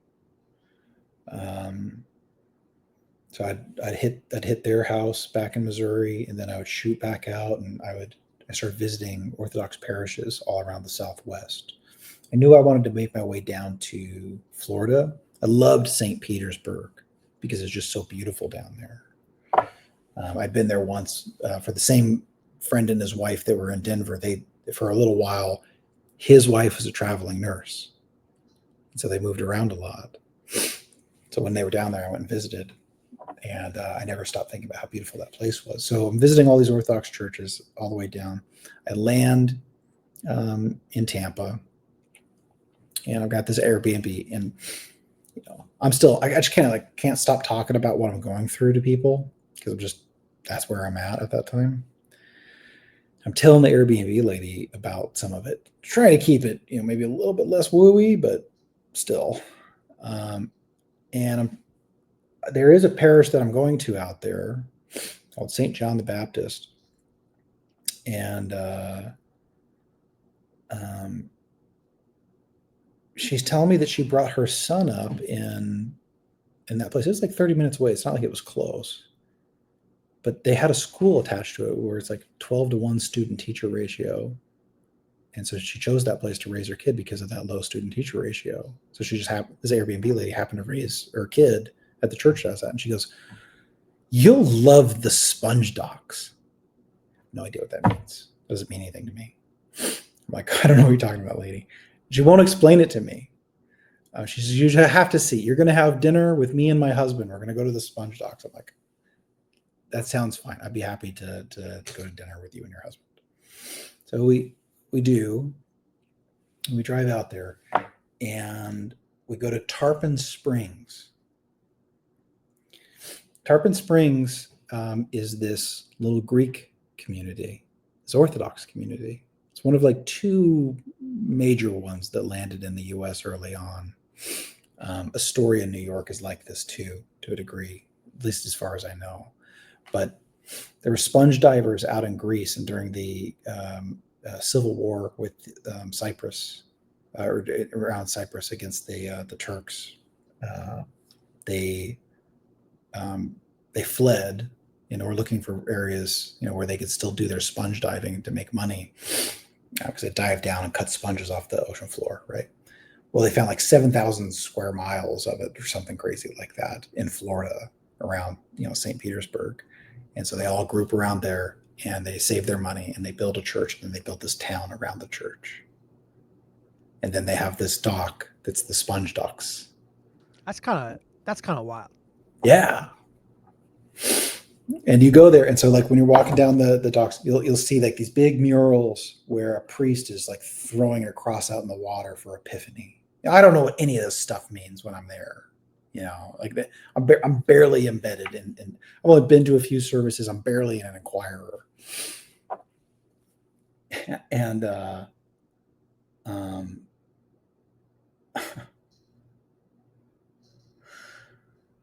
so here's this Orthodox community that I have been introduced to just a few miles away from where the Airbnb was. And I was only going to be in Florida for a little while. I'm going to stay. So I stayed another 2 months.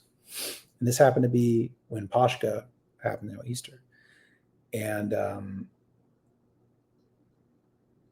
remember when that was going on, the whole city turns into a Pashka celebration. The whole town, every sign everywhere is Christos Anesti, Christos Anesti, Christos. Everybody see Christos Anesti, right? It's just a huge Greek community, a bunch of Orthodox people, and I was the Airbnb that I got there, right out the front door, was like a blue cross at the top of their parish, right? There's just like, you can see from no matter where you're at inside of the town. And it just weighed on me and weighed on me and weighed on me. I could just feel the cross like beating down on me all the time, like in a good way. It was like a beckon. It was a beckoning of. By the end of it, I decided that I was going to go back to Wichita with that little Lebanese community, St. George and the Eighth Day Institute people and Eighth Day books. And I was going to go become a catechumen there, go read a bunch of those books and spend time with those people and figure out what on earth all this was about.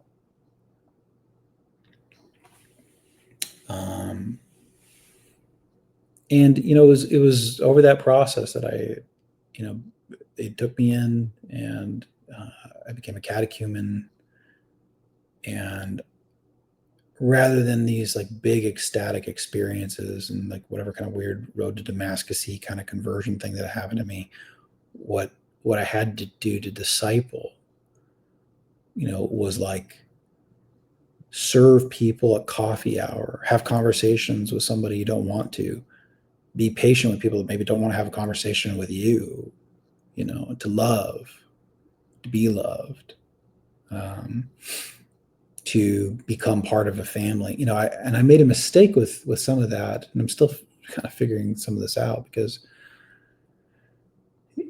there's a it's not just like something I believed, or here's this doctrine I attest to, or like these symbols or whatever. Like I had to actually embed myself with a people as a family, and to become part of a family. Like getting chrismated had nothing to do, or baptized. For me, it was going to be a chrismation, but it had nothing to do about whether I had the right beliefs or could I communicate the right history. It's like, are you part of our body? Are you ready to become part of our body? And this is a body, right, that is a bride, that has a bridegroom, right? And so all of this is a preparation and a working out of recognizing what within me was impulsive and didn't have self-control and didn't have love. Is this circumcision of my heart, and really being able to see increasingly more clearly what things of my heart had to be circumcised, right? What it meant to die. So after some time there, I knew I decided that I didn't want to stay in Kansas, but I was so thankful for my time there, because I got to especially see my parents a lot. I would drive back and forth 4 hours all the time, and it's been a good amount of time with them. But then, and I wanted to go to Texas. I wanted to land in Texas. I was still kind of nervous about where things were going in the country, largely speaking. So this is like 22. And I hadn't been charismated into the church yet, but I saw that there was a little parish in a shopping mall out in San Antonio, in the same diocese that I was in. And I went, that's it. I'm going there. I'm going to the shopping mall Orthodox church. So I did. Came down here, and I really embedded myself in the community. And after about 8 months or so, they offered to chrismate me and to bring me into the church, which I was very thankful for. And there's more story after that. I get married. My wife, she didn't even. We'd worked together in the past. We were drawn together for various reasons. It turned out, funny enough, that her great grandma, she knew she had Russian heritage, but she wasn't particularly religious. Grew up a little bit Catholic, but not really. But turned out her great grandma is Carpatho-Rusin, which were really the first Orthodox people to reach the country. And just this week, she was able to attend for the first time the parish where the community where her great grandmother came from, lived, and died with, and sort of reattached the bonds back to that community and the family. So I don't know. I think that gives you a pretty good idea of the story, man. It's interesting to hear all of this, because it's like, and tell me if this is like wrong, but it almost seems like your individual story becomes this, like, I don't know, this beautiful fragment that links up into this larger Orthodox story, which is I mean, yeah, it's like you find yourself, yeah. I mean, I think the phrase you used was embedded in a family, and Yeah. there's this family story through the ages, and I mean, I have to imagine it's like coming home. Yeah. Yeah. Yeah. Yeah. I mean, they're really insistent about that language. They welcome home, welcome home, welcome home, and they, it funny. So I really appreciate that, and I've been really embedded with, especially my parish here at St. Ephrem. They're in the shopping mall, and we had to find another temporary location. But it was always about the people that I was with. We didn't have we maybe have some iconography or whatever, but we didn't really know where we'd be. We were in like an ugly gymnasium sometimes, and we're just doing our best to like make it beautiful, and but it's been kind of chaotic for them. And I've been traveling for various reasons through a lot of it, and not as deeply embedded with them as I was right at the beginning. And the heartache I feel as a result of having this family and not being connected with them when I'm separate, like I notice all the ways that it impacts every corner of my life. My attention, my ability to be like a good partner to my wife, how I treat my mom and dad. Like it's the spiritual body. It's connected. The invisible and the visible cannot be broken apart. They're linked. It's a cross, right? And Christ is at the intersection of this thing. And so the embeddedness of being membered to that body is like the foundation for everything else, right? Like I can't put even my mom and dad at a lower level, because the preconditions about the way in which I would love my parents or value them comes at the healing that I find within the hospital and the charity of that church, right? Without being bound to that and being a part of that, I actually I've certainly landed myself in other bodies that decide I don't care about my blood mother and father and how they're doing and what to do. So it becomes the rock. It becomes the house built on the rock, right? There's a foundation for everything else in order to be able to survive the winds and like the pressures of like, oh, here's the self-love bullshit. Nope. Agapic love others more than you. Like, oh, the fascist nonsense of, vitality and like, oh, here's the stuff that doesn't look good and you need to squash out. No, love your enemy. Oh, the communists, so we got to be collective and like accept and grace people. No, truth. Right? Like, what's carried through in those that would set their eyes on the Son in order to do the Father's will is the only thing that like definition, I mean, technically, that can survive the different spiritual pressures.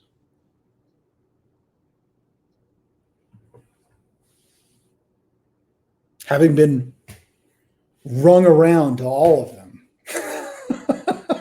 For real.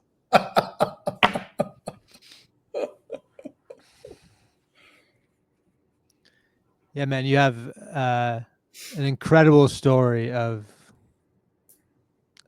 family, and probably all of the good and all of the bad and everything in between. I'm really grateful to have gotten to know you a little bit. I'm grateful that you've shared your story. What a story it is. I'm also, I mean, and I'm good to end here, but like you're working on this project in kind of in behind the scenes of a website where stories like this would potentially, Lord willing, have a place to live and be searchable. And that's a cool endeavor as well. Yeah. So there was a gentleman who had built a version of this that, it would work, but he had to do some difficult things in order for it to index the information. And so he just couldn't maintain it or keep it running. So it's been a few months. It's kind of, I feel guilty about it. I think that conversation started in January. And then there was 2 or 3 months where I just couldn't touch it at all. Work got nuts. So I was able, the long and the short of at least the essentials of what we got to have built out. And I sort of didn't mention a whole lot of TLC specific things other than like Peterson and John, all this. But I mean, I have to give Paul Vanderklay so much love and credit, and the wider community, Grizz, Jacob, Sherry, Nate, because there's so many little bits along all this, whether it was like meditations on the tarot or Jacob's conversations with Father Stephen DeYoung and understanding better Hebrew context, Grizz being so phenomenal at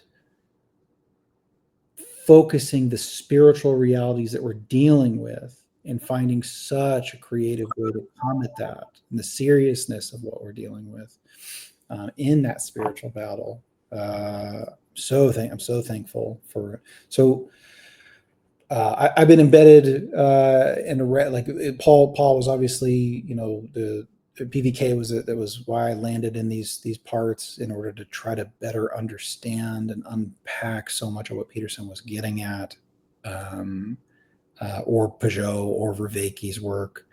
I wasn't at Thunder Bay, which was the first conference that they had. I only played around a little bit, lurking around in the Bridges of Meaning Discord, still in it. But I did start jumping on streams to just have conversations. That kind of started more with Jacob. I built a relationship with him and then built more of a relationship with other folks over time. But I did show up at Chino and then multiple estuary things. I've been building out relationships for a few years now. So all that to say, the website thing, it has to, be able to get these transcripts from, various channels of videos and make them searchable. There's a lot more we can do with it, but I think we have to at least do that. And there's some questions to figure out that are a little bit more like technical or, like content related, like,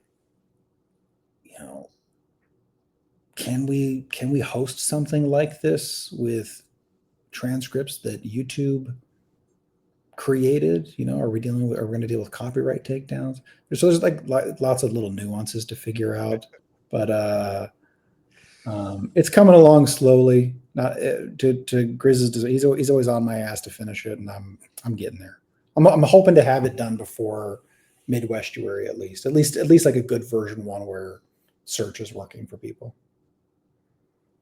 I mean, yeah, that's incredible. I'll do my part and keep collecting stories that you have to figure out some way to host. So sounds like a deal. Awesome. Anything else, Michael? There's one thing that, gosh. So I think the most important thing that I have read or been exposed to along this journey might be Father Stephen DeYoung's work, and especially this book, St. Paul the Pharisee. There's two things that I hope anybody who goes anywhere near this really gets. And one, it's to remember some of our identity and who Paul was, that he didn't stop being a Pharisee. He just became a Pharisee that followed Christ, because so many of he and his fellows had lost touch with it. They lost the Son, and so they lost the Father, right? But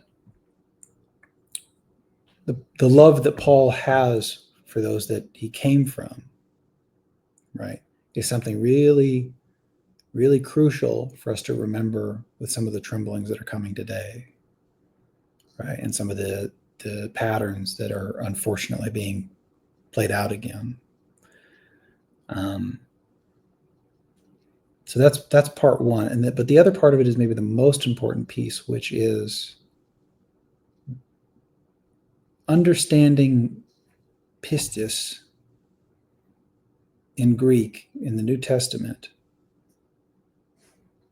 better as faithfulness. So Father Stephen, he gets a little bit bold, being a scholar in Hebrew and Greek and Syriac, if I understand, and he actually translates all of Paul's epistles, to the best of his ability.